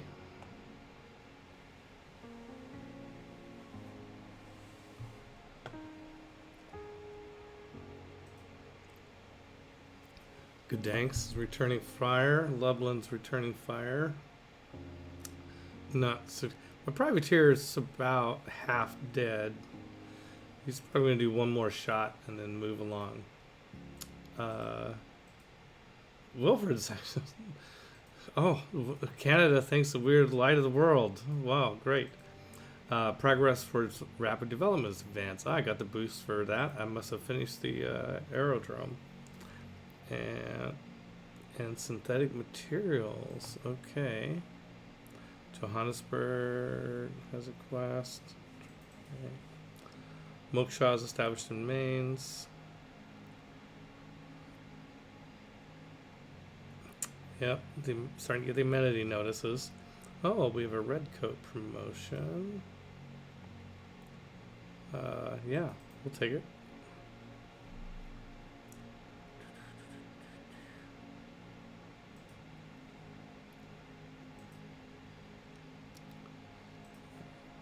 And this artillery has a promotion. Okay. You know, these promotions slow you down. That's one reason I love playing, what is the Civ? I think it's Simon Bolivar, Colombia, where you get the promotion, it doesn't cost any movement. So you don't lose a turn by taking the promotion. There is one thing you can do, though, which is to make a... You only need a... As soon as you take the promotion, it ends the unit's movement. It can't go any further. But one thing you can do is, as long as, and you have to have some of your movement left, so you can basically move just like one hex shy of where you wanted to go. Like if I wanted to go to here, oh, that's military engineer. That's this guy. This artillery piece. It's 2.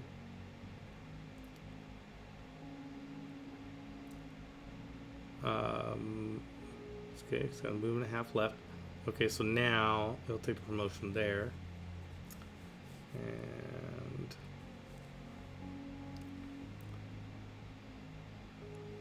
I could sell some honey to Ludwig. Sure. Yeah, why not?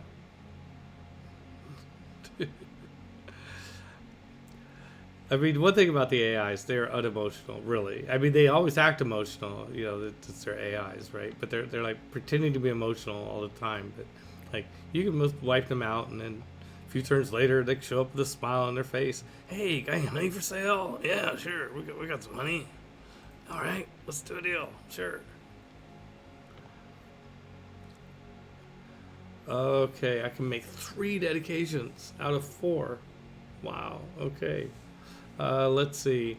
+3 starting popularity, plus reloaded per turn for cities not on your original capital's continent. That could be really helpful for the loyalty stuff, because none of our per turn for cities not on your continent. I assume that would apply to a city you just took.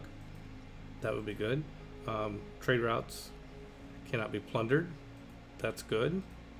Heartbeat of Steam, production towards industrial and later wonders. Campus districts. Science adjacency bonus provides production. That's good. And to arms. Oh yeah, this is the really weird one. Yeah, just because it's a golden age, you can say to arms and declare war on somebody after you've denounced them. And yeah, that's ridiculously good. Okay. Wow, all these are really good. Basically, I gotta pick the one I don't want and take the other 3. Yeah, I want the first and last one. The production bonus sounds nice. Trade routes can't be plundered. Yeah, okay, I'm gonna take this one, and this one. I mean, I love the idea of campus adjacency bonuses applying to production, but wow. We've got a great age. Okay, we got Alfred Noble coming. Triggers recover 1 blah, blah, blah, blah. Okay, sure. Sounds good. And another... Okay, entertainment complex in Frankfurt is done. Let's build the arena. Yay. What other production we have? And Bradford Aerodrome. You know, might as well just... Let's see. Wait a minute. Sure. I don't know how important it is to buy the extra buildings in an aerodrome, but you know, might as well until I get the technology to get bombers. And you saw how quickly the cash went when I tried to buy some builders. That's kind of what I'm talking about. I'm not going to use your military academy if I build it. Let's just give you to build a monument though. 2 more culture always sounds good. Okay, military engineer, 1.5 movement points left.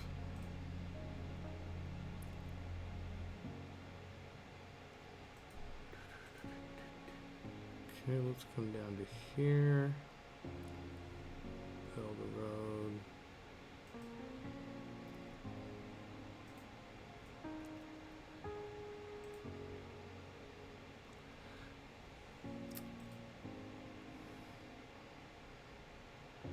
I feel like it's not, like I'm missing something about movement. Like, this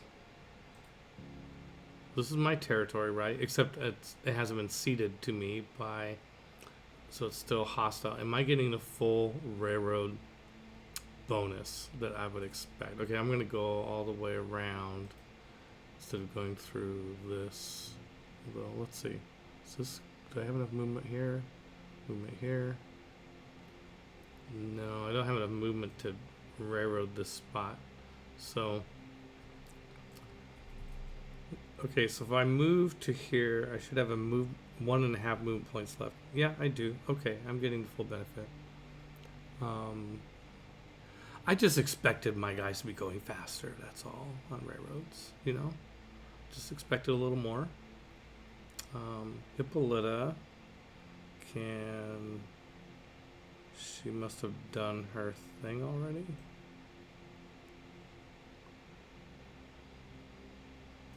No, she didn't. Okay, I'm going to use it on this artillery to get this artillery to the front lines a little faster. Okay.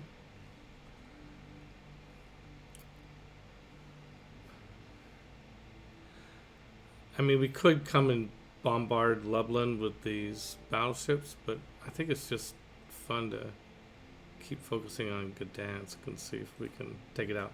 Privateers got at least 1 more shot, maybe 2, before they're going to have to retreat.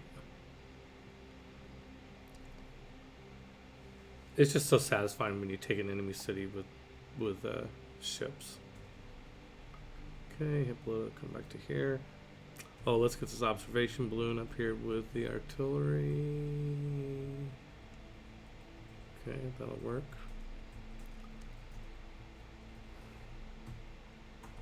Hippolyta's fine there. I mean, Himiko. She's only got 1 turn left. What's she gonna do? Oh, let's get this admiral down. Now he helps combat strength. Oh, so I should have moved him before I fired. This is a classic problem I have when playing Civ, is not moving my great generals or admirals at the right time. Okay, it helps industrial and modern era naval units. Privateers and battleships are probably industrial or modern. I have a cheat sheet on this. Privateers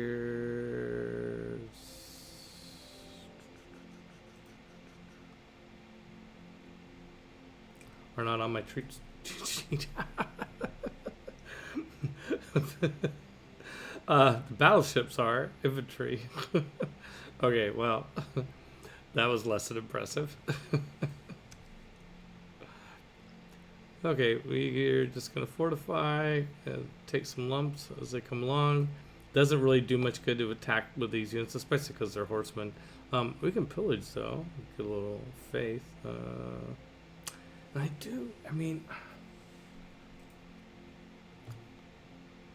really should be using that faith to produce stuff that I need.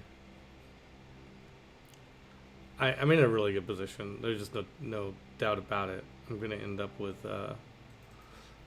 let's see, infantry. We could build infantry, more artillery. Okay, let's look at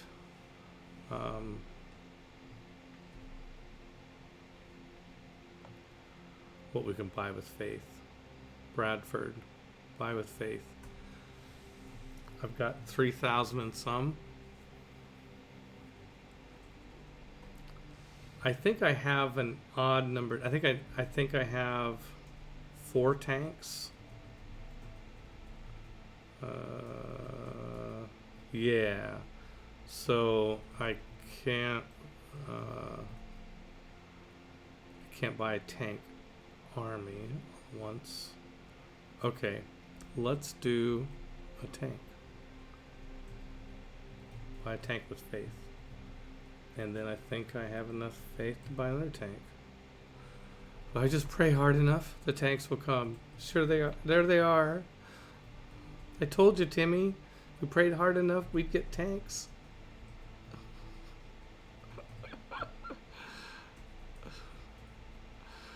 Oh, gosh. Now, I think if I move this tank to here, do I have any movement left? I can form an army and drag that core right up into that spot. Oh, that was fun. Okay, then take the observation balloon, stick it there. Well, stick it here. Oh, my military engineers are on the same layer as us. That's okay. We'll get it up next turn.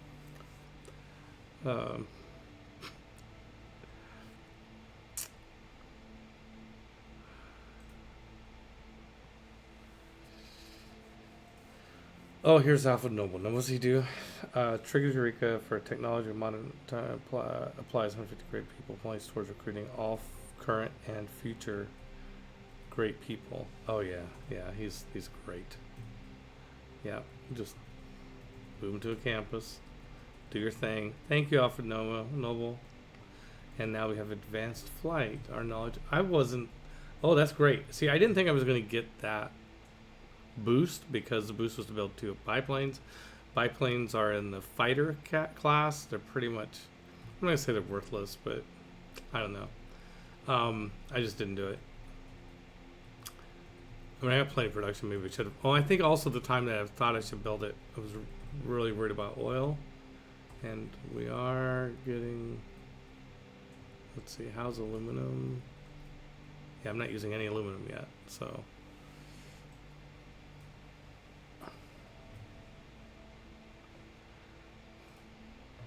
Okay, we got another charge from this artist to find a place where there is a. Are all my, like, all these theater squares are actually full? Oh my gosh. Sometimes you take theater squares in combat and they come with art. Let's see, art, museum. That one's full. That one's full.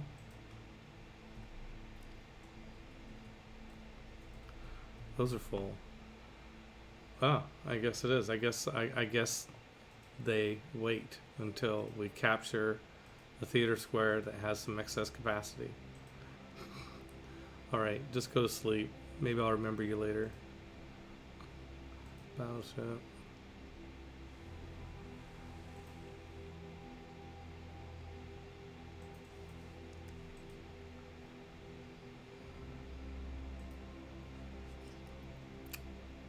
I guess I should be thinking about where else needs. Don't I need an oil over here? Isn't there an oil spot? It's not there. Maybe it's this one here. Yeah, there it is. Okay, I can just move this builder to here, and we have enough to get another. We have enough money to buy another builder. So let's check again, see where we need builders. Make sure we have one on the way. Okay, obviously not these. We don't have them. Okay, we've got the builder on the way there for Sunderland. That one's out of range. Here we can build a builder. Now I know we have builders coming. I mean, it's not like they'll be wasted. Okay, let's always need more builders. Okay, here's a builder there. Okay, all right. And that's all I'm gonna worry about right now.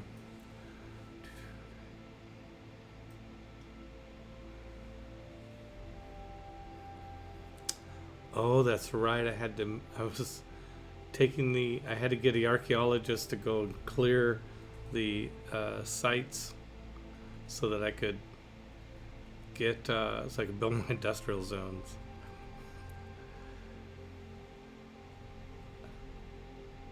Okay, here is another battleship that can join in the party here.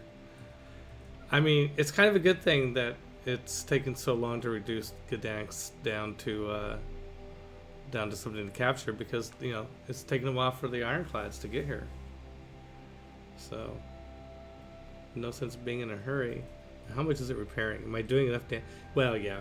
I mean, it's showing damage each time. So what's bad is when it heals faster than you can damage it. Okay, we got our hydroelectric dams coming on, and we have ideology. We should.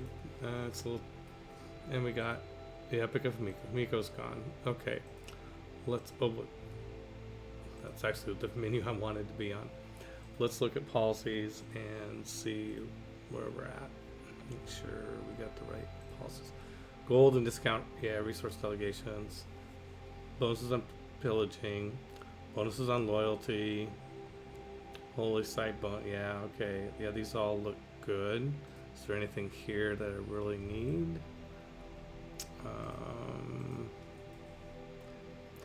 I don't see the one for like the bonus with oil, but I think we're gonna have enough oil that we wouldn't even need it. Logistics is nice. That's often the case, and I'm trying. Oh yeah, here's the oil and the aluminum boost. I don't think we need it. Plus one movement could be really helpful if we get it starting in there. Let's pop that in there. Maybe we'll see something else we like better. 56 gold per turn. That's nice too. Yeah.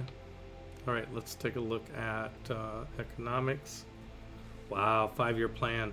Plus 75 hammers, 31 science. That's nice.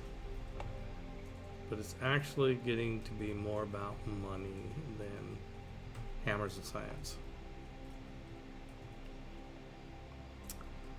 Triangular trade, 52 gold. That's pretty nice. Yeah. And then here we go. Colonial taxes. I'm embarrassed to say that one. Let's see. 43 hammers and 110 gold. I think we want that one. I'm not sure if we need these loyalty ones, but I just don't want to take a chance with loyalty. All right. Wild card. There's always good wild card ones too. Housing, amenities. Yeah, we are starting to get some problems with amenities, aren't we? Let's... I mean, this is kind of bad though. It gives you housing and amenities. Well, then the housing, you grow more people, then you have more amenities problems. It's like, it's one. I didn't do it in this game. I'm playing another game on domination with Greece, and I'm just doing smaller cities. It just didn't seem like a very fun option with England because of all the industry bonuses they have. But back to Packer fans' question about amenities. It just seems like if you, how big do you need your cities really? And that'll help with your amenities issues. On the other hand, it's fun to build aquariums and water parks and Ferris wheels and Coliseums and all that stuff. Oh, the Sea Dogs. Oh, ready for a promotion. Oh, that's good. We get the promotion instead of having to go heal. Uh,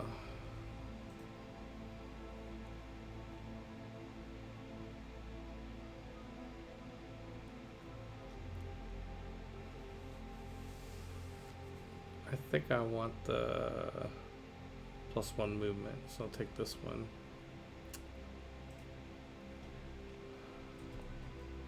So, okay, the Sea Dog. I'm gonna look at this. Look up Sea Dog real quick. Sea Dog.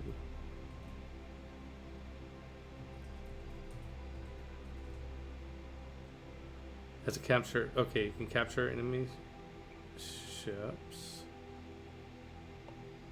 Okay.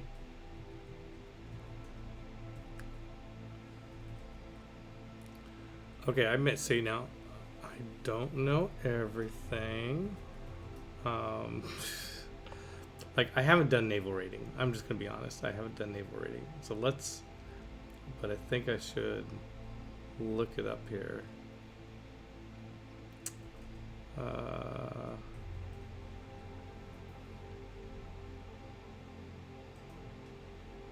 Yeah.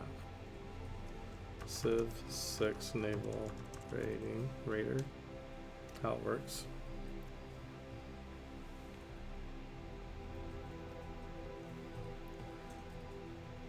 These are the units, categories. No, that's not the article I want.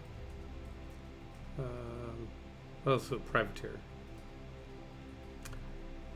I've just never done it before. Like, so it can reveal stealth units, confirm coastal raids.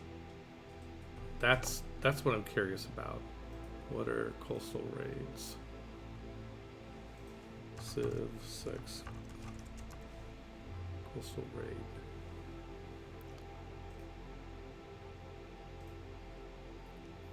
Here we go. Your ship needs to be on a coastal tile adjacent to an improvement, a district with a building, or a builder owned by your enemy. And I have to have enough movements. This will let you use it. Okay, so an improvement, a district with at least one building, or a builder. Okay, so we should be doing that here. Next turn, I'm going to get my movement points back. We're going to try that. We're going to see if we can raid one of these buildings, or just, you know, it'd be good. Like I can move away from being able to be shot at. Like move over here. Actually, it looks kind of fun. I'm going to try that next turn. Okay, so let's go.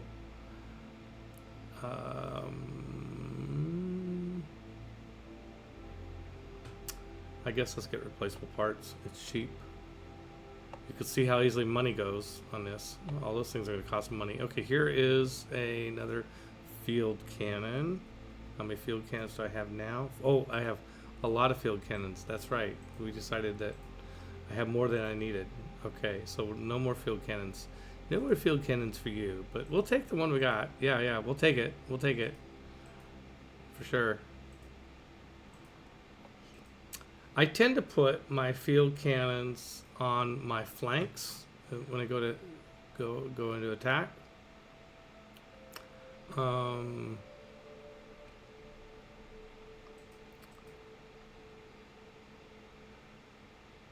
Ooh, it's dangerous, but I'm tempted to get into the sea.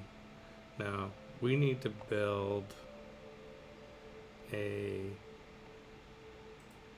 Let's see, can we buy with faith here? It's not our religion, but that never stopped me before. Well, it's only land units I can buy with faith. Well, and religious units.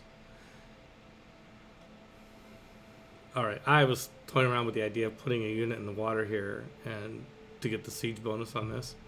But we don't need it. Okay, so we got tank here. This tank can come up to here. This tank can core it up, bring it forward.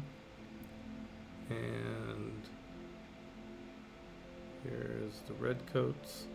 The red coats are not going to get as far as I want them to get.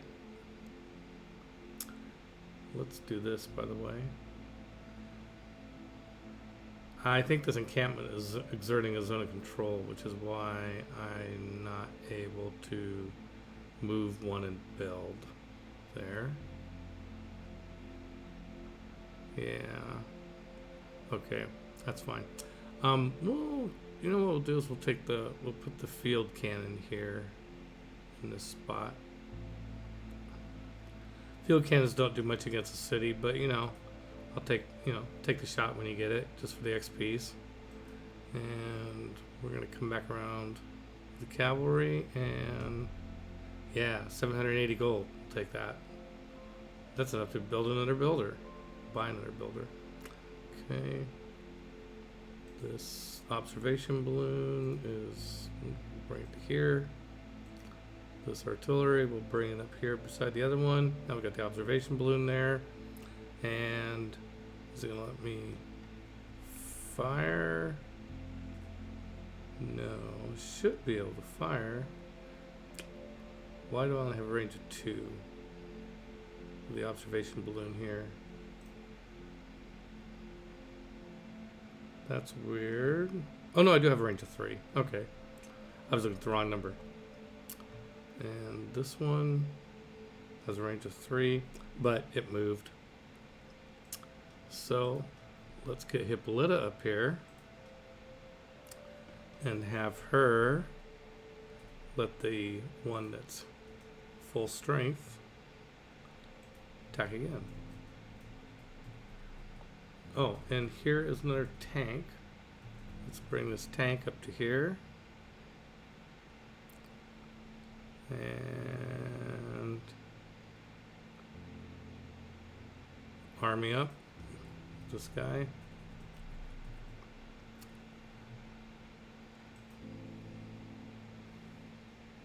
That's fine. Okay.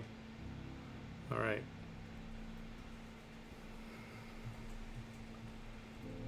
Well, what's Portsmouth gonna do? We're just gonna give them sewers anyway.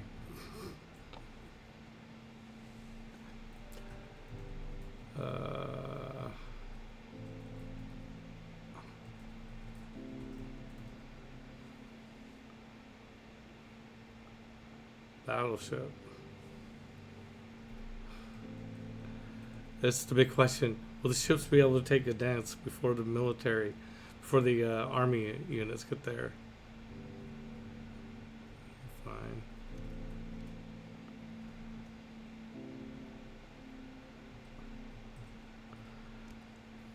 At this rate, no.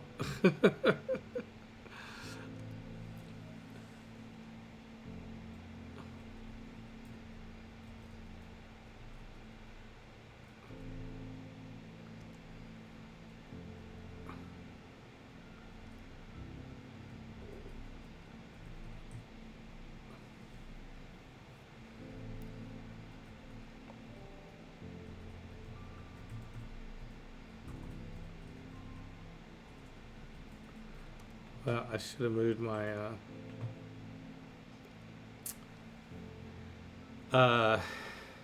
engineers. Should have done the railroad building before moving military units.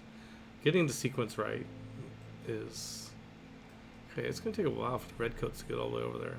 I am tempted to come out in the water. I mean, it's like Rule 101. Don't put your military units in the water where they can get blown up. Yeah, I'm just not going to do it. It just seems dumb. Yeah, no, don't do it. Does it make sense to attack this? No, it does not make any sense to attack that.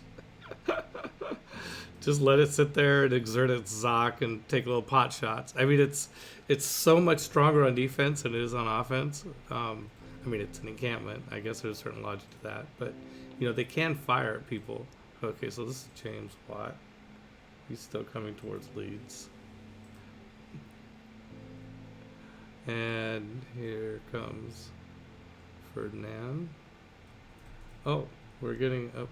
Better go. Oh, we can squeeze through there.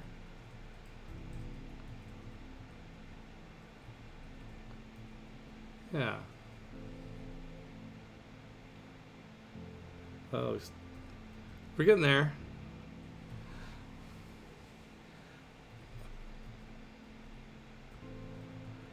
I might be changing my mind about raiders here. They seem to be able to do some cool stuff.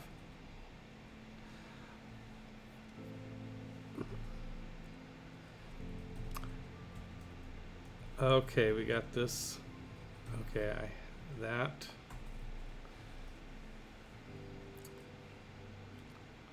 Okay, let's go to the next turn.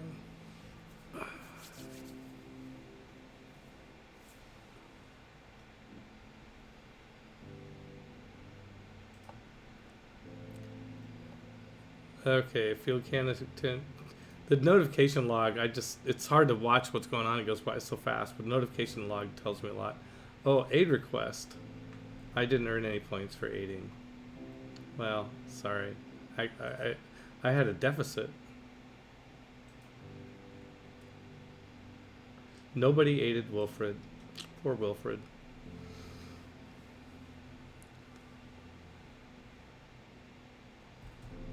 Oh, Pachacuti got rewarded. Okay, so let's do things in the right order this time. Well, first of all, let's play around with this privateer and see what we can do.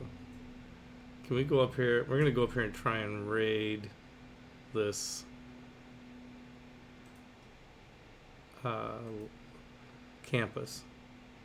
This campus definitely has buildings. Maybe that's what this is. Coastal raid. Oh, it could also raid the mine over there. Okay, well, let's try raiding the campus and see what we get. 75 gold. 388 science. 30 faith. What else? Oh, that's it. Okay. Let's do my... Oh, we'll pillage that for a bunch of gold. And then take the promotion. Oh, should have done it right. Okay, so now so for your light cavalry units, you definitely want to go down the left side of the promotion. The second promotion is pillaging only costs. It's called depredation. It's horrible. But pillaging only costs 1 movement point instead of 3, which is pretty huge. Heidelberg, finish the arena. Okay, build the zoo. Do it. Okay, we got the production. Okay, so yes, let us.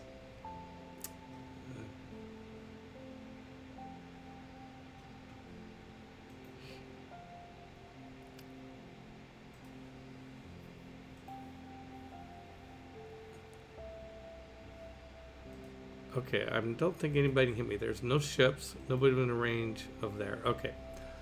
Yes. Let me do the military engineers first. I did threaten to do them first. Let's make good on that threat. This one is probably too late to be useful. Do the railroad here. This one, let's advance to here and do the. See now why it's plains. I don't quite understand why that took all its movement, unless I'm not. Maybe because I don't own this territory, I'm not getting the full benefit, the movement benefit of the railroads. That's entirely possible. Okay, so now we're going to go. Let's get let's see if we can put the red coats here. Yes, we can. Then let's take the tanks around to here. Okay. And let's fire artillery.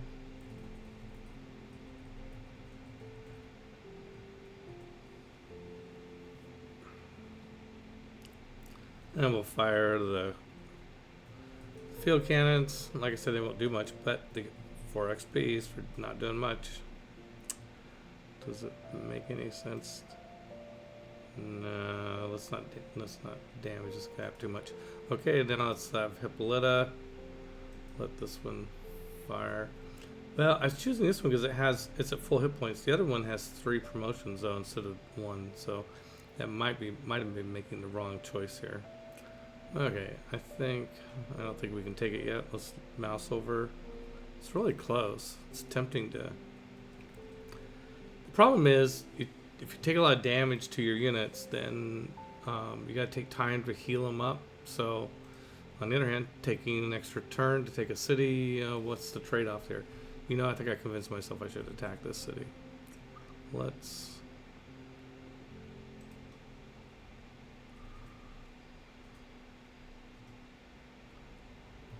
And it's almost gone. Oh wait, do I have a movement point left? No, I don't. How much movement do these guys have? Nope, they can't get there in one turn. Alright, well, that fate was decided for us.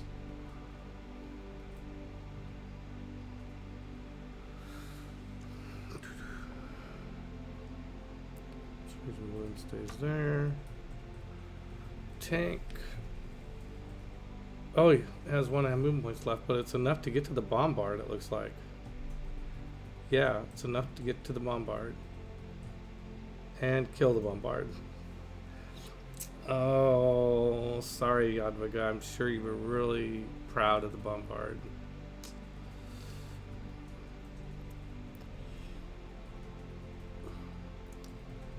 So here comes that other field cannon. I think I saw a field cannon core. Here's a field cannon core. Okay, well, these two could join up and become a field cannon army. How exciting. Alright, let's bang some more on Gdansk.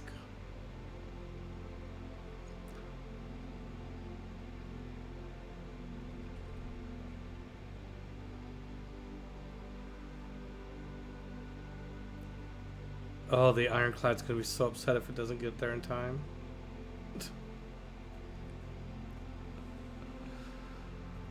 Oh, there it is. You've got Magellan helping you out. Let's see, what's the fastest way? Does it matter? I think it might be a little faster this way.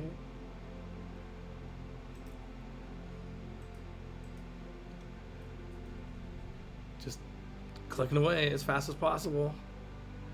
Like, why didn't you tell us you were going to invade? We could have been there faster. Okay, so now finally, am I close enough that I can program it to come from this way? Yes, there it is. Okay.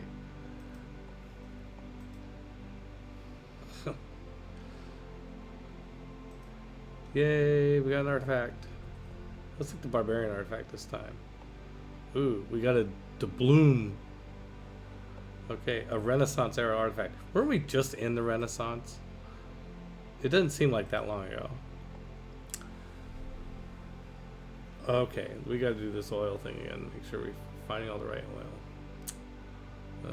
And then we have builders on the way to all the spots.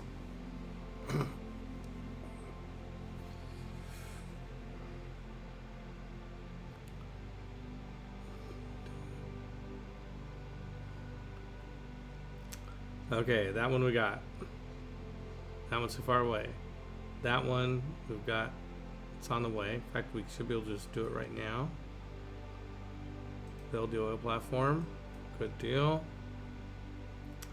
And we have a couple builders there now with extra charges. Here, I think we programmed a builder to come here. Is that true?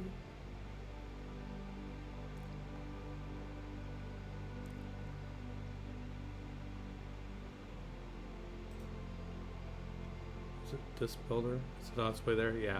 We have a closer builder. There's actually good things for this builder to do right here. So go ahead and do that. Make that your last build. Now, okay, so it's at Nottingham. Needs the oil.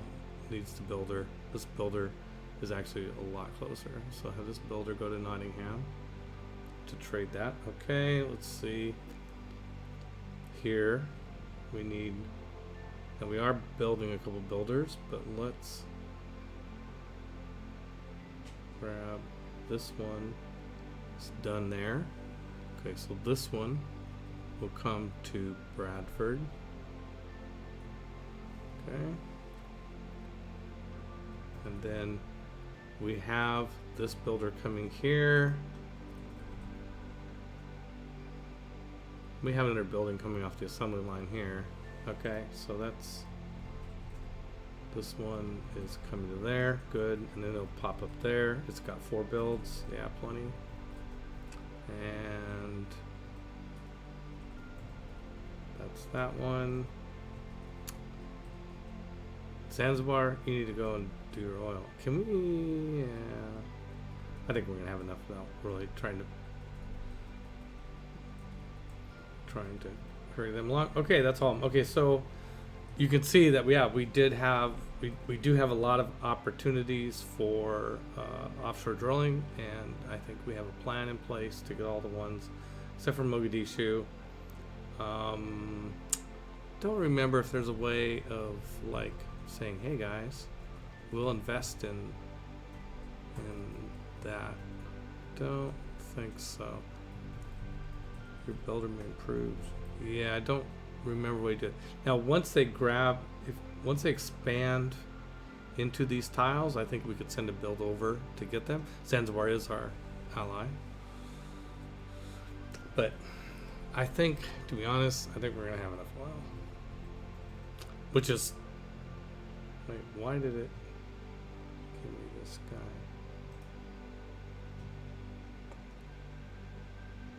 Okay, next turn.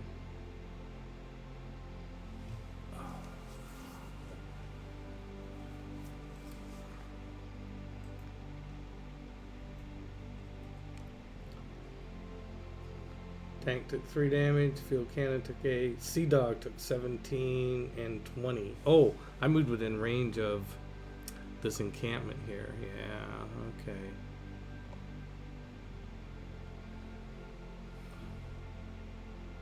Pedro made peace with Pachacuti. Okay. There's a drought. There's a fire. Where's the fire? You actually gotta look at where. That's the regeneration of fire. It is important to look at where. I think I try to look at where all those disasters happen. Okay, I could get Arthur or Sinbad. I love Sinbad, but don't need him for this fight. And I can bring back Miko. Didn't she just die last turn? Oh gosh. Let's see where does it? I know it just flashed. It told me where, but I didn't look at it in time. Here we go. Miko, Birmingham.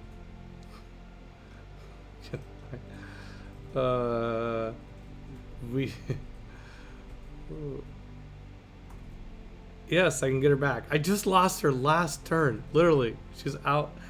She wasn't out for a single turn. Oh my gosh. That's funny. Okay, getting Menete warnings. We really need to start this water park. Wasn't I just like looking at Liverpool and wondering what it should do next? What? Why am I having a factory? Sure, factory's a good idea, but no, we need to build this water park. We need to get this thing. Oh, it's because I don't have any more districts. What about London? Seems like a waste for London. Yeah, it doesn't have any more districts either. Okay, so, Liverpool, 4 turns, is going to have another district slot. So, okay. That makes sense. It's like, what am I doing? Jess Schultz, welcome. Best and cheapest viewers on... What? That sounds like an ad? That didn't sound like... What are you talking about? Steamboo.com. Okay. Technology. Okay, so we have... Okay, so we just got replaceable parts. That means our infantry is upgradable. So let's do that before we forget. Except that my red coats are not in friendly territory, so they can't do it now. But since it's a new turn, we could... Let's see. I don't have any great generals to worry about. Okay, let's finish off. Maybe let that artillery take a break, because we're not going to need it. Let it heal for a turn. Okay. And then, I don't even need to use Hippolyta for that. I'm going to take it with the cavalry, even though the infantry would make more sense. And I'm going to keep it for loyalty reasons. You see, random now is a positive influence on loyalty, and Lublin is already actually full loyalty in 2 turns. So I didn't use the red coats so that they would have a movement. So I can upgrade them to infantry. And although I could have used Hippolyta for that too. Gdansk. I'm sad to say that I don't think you guys are gonna get it in time. I think the infantry is gonna come up and steal your kill. I do need to think about what to do with this privateer. So it seems like then, let's try just taking the privateer out of combat range, like to here. Nobody can attack the privateer, and I can just do a coastal raid. Oh, see, I just learned this, and it seems like kind of a basic thing. Wow. Oh my gosh, that's fun. Maybe that's why James Gates likes Navy so much. Oh wow. Look at all these spots I can go hit with these raiders. Okay, I suddenly like coastal raiders. I never really got it before. I never really understood what you're supposed to do with them. I kind of like thought of them as U-boats because they do eventually upgrade to U-boats. Can still do coastal raids as U-boats because I mean that doesn't really make much sense. Privateers, I get it.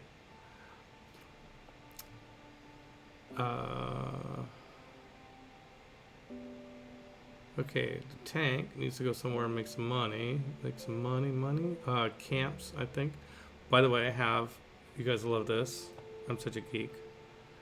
Let me go to my Excel spreadsheet here. I have all these cheat sheets on here. Secret societies, layers for units, industry. Okay, so, and then I've got one on plunder.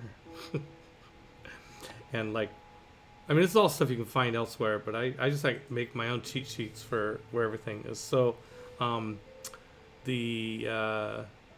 were we looking at? The honey. Yeah, this honey spot. That's going to be a camp, right? That's a camp. So I can look on my list and see camps give faith. Okay, well that's kind of nice. I wonder what tea. Is this a camp? No, it's going to be a plantation, right? Plantations also give faith. What I really like is the gold. Oh, here. Pasture. Pastures give faith also.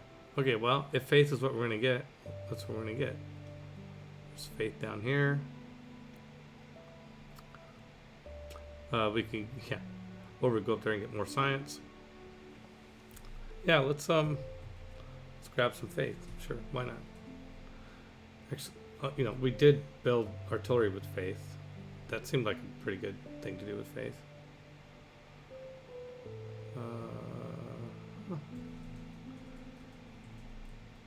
But not enough right now. Okay.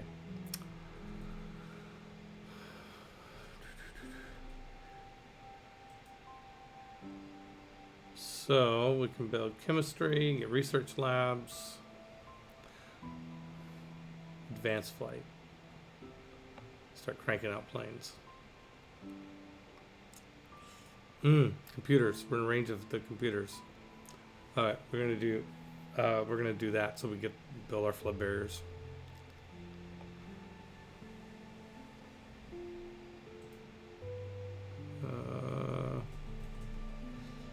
I guess we'll build an art museum. Then we have some place for this person to go.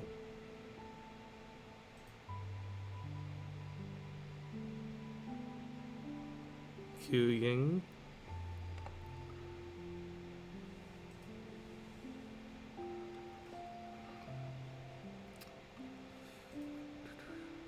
Okay, Newcastle on Tyne. Do we have everything for the water park? We do. Okay, then seaports are good for actually money. 8 gold a turn. Oh, Loveland, what are we going to repair here? Let's repair the commercial hub.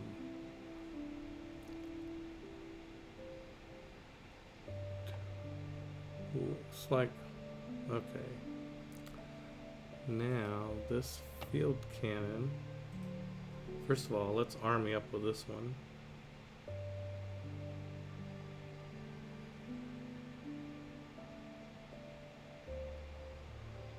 And now we can't move. That's okay.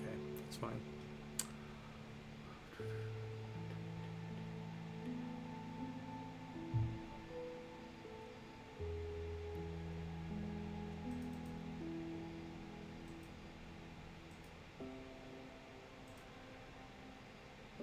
Okay, getting our railroad spots going so that we will get out of here faster.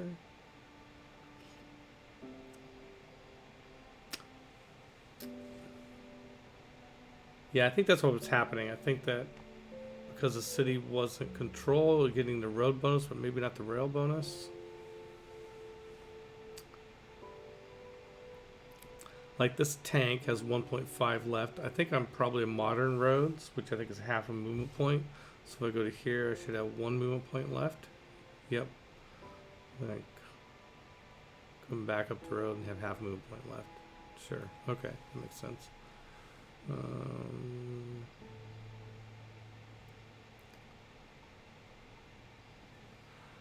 Yeah, I gotta say, it doesn't look like the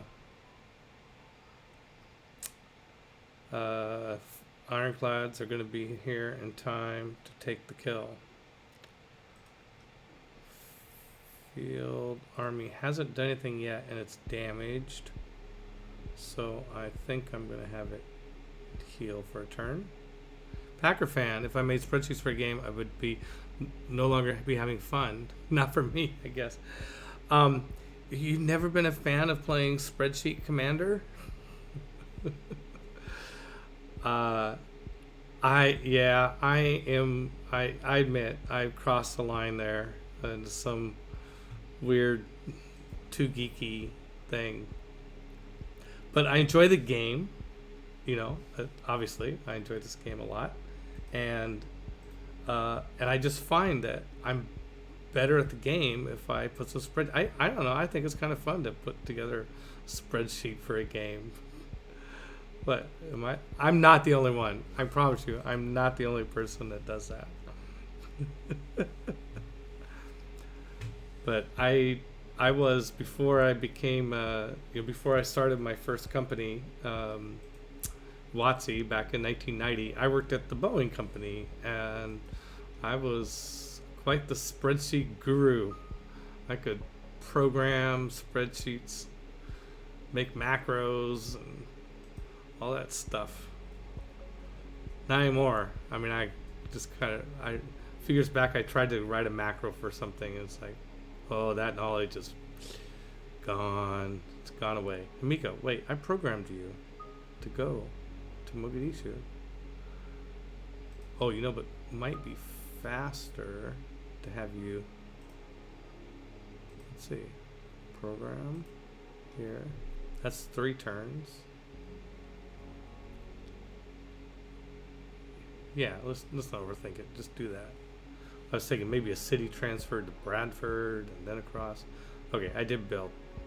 I did get a little carried away with the settlers. Built one more settler that I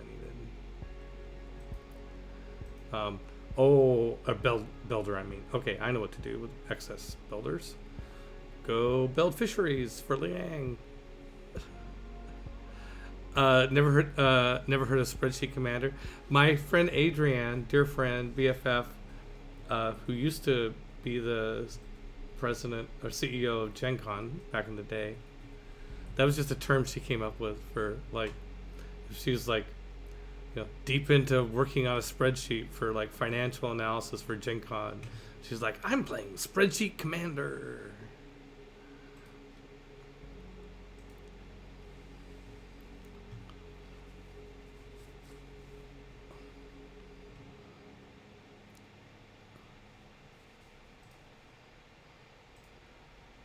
Oh, class struggle. Yeah, this is communism. Woohoo! Okay, hey, we get the government unlock here. And,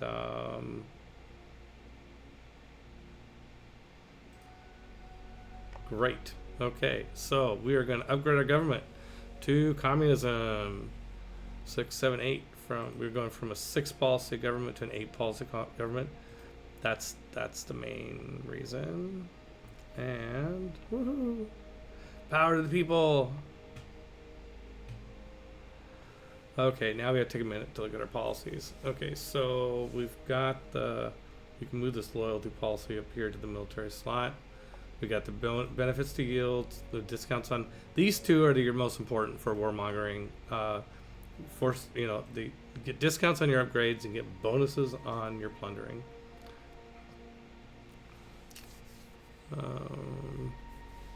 We could have been getting this lightning warfare for bonus on our tank production, but what else do we want from here? Leve en masse looks like a good solid. It's 50 gold a turn right now. That's probably, as long as we're not sure whether or not we need these loyalty ones, but we're being safe and taking them. That's probably a good lineup for military.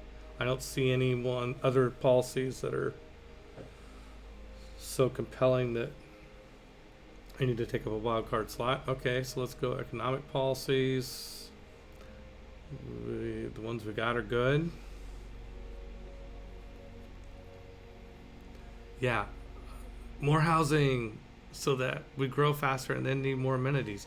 Here, I like this one, liberalism, 19 plus 1 amenity to all cities with at least 2 specialty districts, which is going to be most of them. That's going to be worth 19 amenities. That seems like a good one.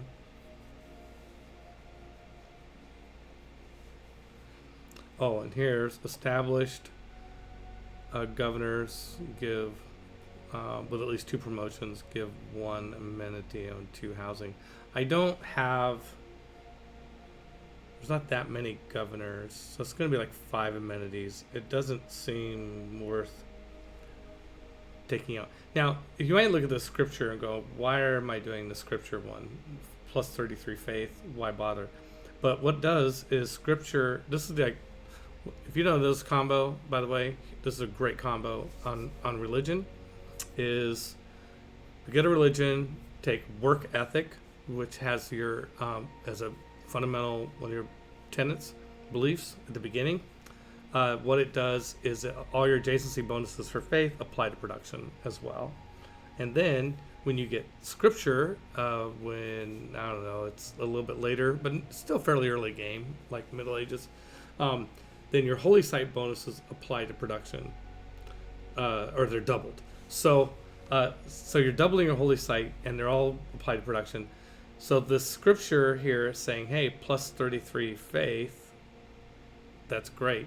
It's also 33 production, which is amazing. Although now we're getting into the era where there's so many amazing policies that it doesn't quite look as amazing as it did for a long time. Colonial taxes. Wow, that's really good. Oh wait, so we're looking at economic policies. I think we got the best economic policies here. Yeah. Okay, let's go to diplomatic. I'm playing with D a culture-oriented game where for the first time in Civ 6, I'm going to try and make my cities as big as I can. I'm just going to invest in everything that adds housing and amenities and food production, and because I'm not going to be going on the warpath, I got a limited area where I can be, and so how do I make these cities as good as possible? Well, go tall, man. Make them big. Okay, so diplomatic policies here. I don't see anything as good as colonial taxes. 44 gold. This might be a good. I'm going to drop it here in the wild card policy. But let's look at the wild card policies and see what we have. Great R's, general points. I mean, maybe I should get some great general points. I'm not. So I feel like I have let you down a little bit in terms of like a diplomatic, a going for a domination victory and being warlike, because I haven't been making great generals, and uh, they're really good. I probably should have, but I didn't. So let's let's throw that in here. That's as good as 44 gold a turn, I guess. All right, that looks like a pretty good lineup. This is a nice step forward for us in terms of power. And Fish Hermitage, Pedro claim Hanapu.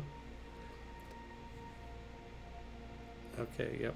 We don't really care. We don't need Sinbad. I love Sinbad, but he's an early game hero. Late game, doesn't really, not really that useful in late game, I guess. Maybe it could be. Can he do coastal raiding? I don't think he can. So we have more trade route capacity. There's a battleship getting a promotion. Oh, hey, we should be. Well, I don't want to take. Okay, so here is the Ironclad. Ironclad's going to get here now. This date, this point, and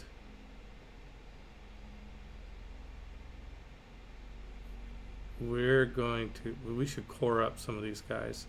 Let's see. Do any of them have promotion? See, this is a battleship army of, armada,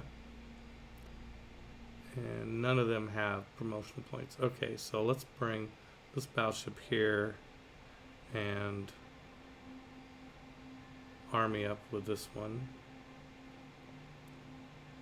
and this battleship can rain on his parade there. Yeah, we're not actually going to take Gdansk this turn. I mean, I don't think I could. I guess maybe the cavalry. It looks a little questionable as whether the tanks would take it or not. So, but we're going to have more fun with this guy. So can he coastal raid farm? Yeah, he can. What's he going to get? Is he going to get healed? He did get healed. And he got 75 gold and 15 faith. Where have I not, like, how have I not known how good Coastal Raiders were? Wow. Okay. That is, yes. I like the gold for envoys policy. Yeah. I like it too. And it's going to get better here because we just got Himiko back and she's rushing over to Mogadishu to win us the only city-state that we're not a suzerain of. Let's see. Okay.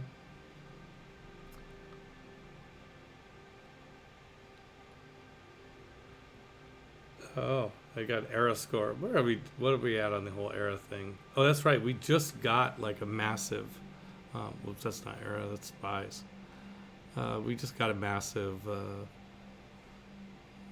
golden age, bonus golden age, like golden age plus. All right, 2 civic. Let's get. Let's pop back here and pick up capitalism. And then, oh, no. We want professional sports. Yeah, professional sports is big because then we can build stadiums. Okay, so here, look at this. If you can see it on the pop-up. This is in that category like the zoo, where the bonus amenities extend to every city within 6 tiles.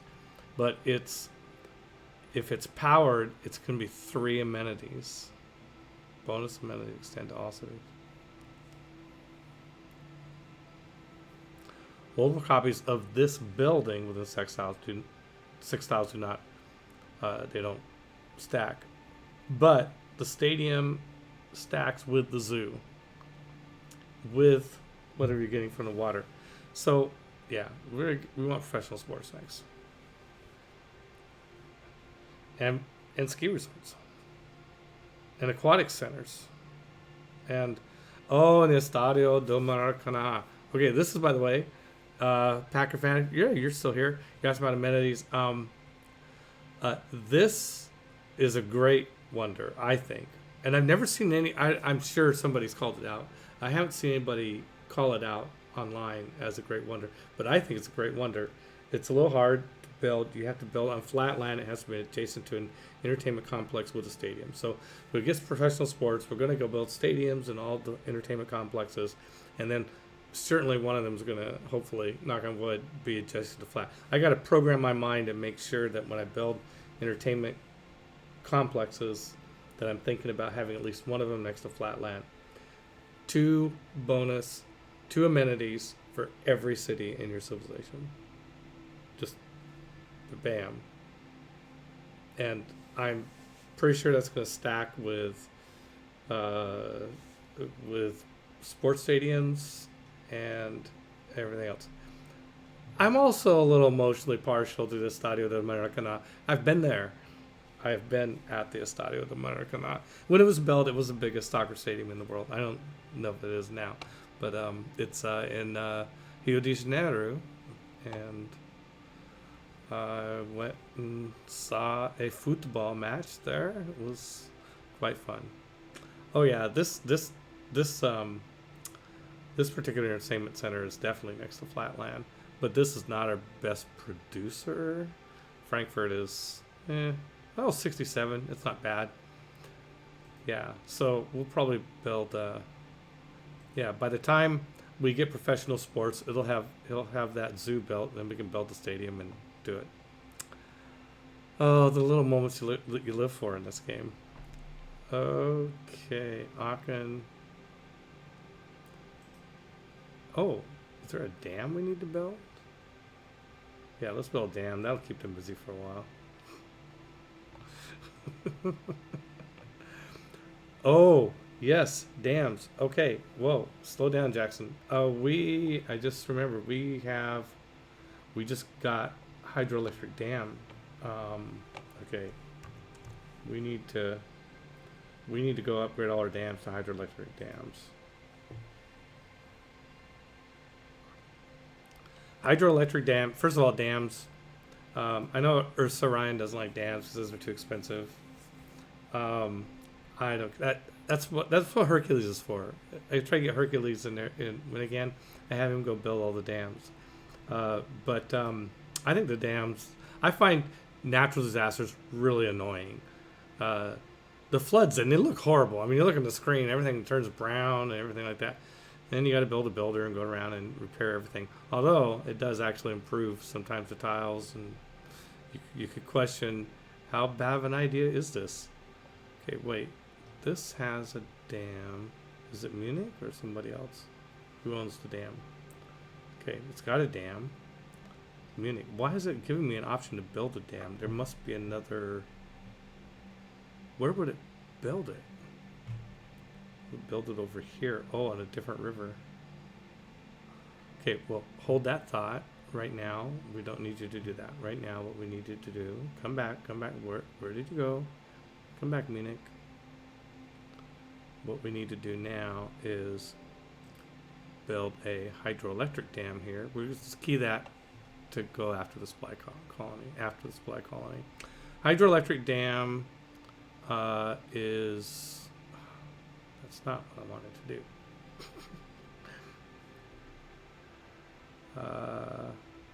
Dam. Okay, here, this dam is obviously Bradford. And Bradford's building a hangar. Okay, we were wondering how useful that would be. So let's add the hydroelectric dam there. And after I get this done, by the way, I'm going to have to stop for the day. And this is obviously in Portsmouth. Oh yeah, they were doing sewers, dams. They're kind of similar types of projects, in certain ways. I'm getting punchy now. Okay, no, that's not our dam. Here, Plymouth has a dam. Yes. Let's queue up the hydroelectric dam. Yep. Build the supply colony. A lot of. So the hydroelectric dam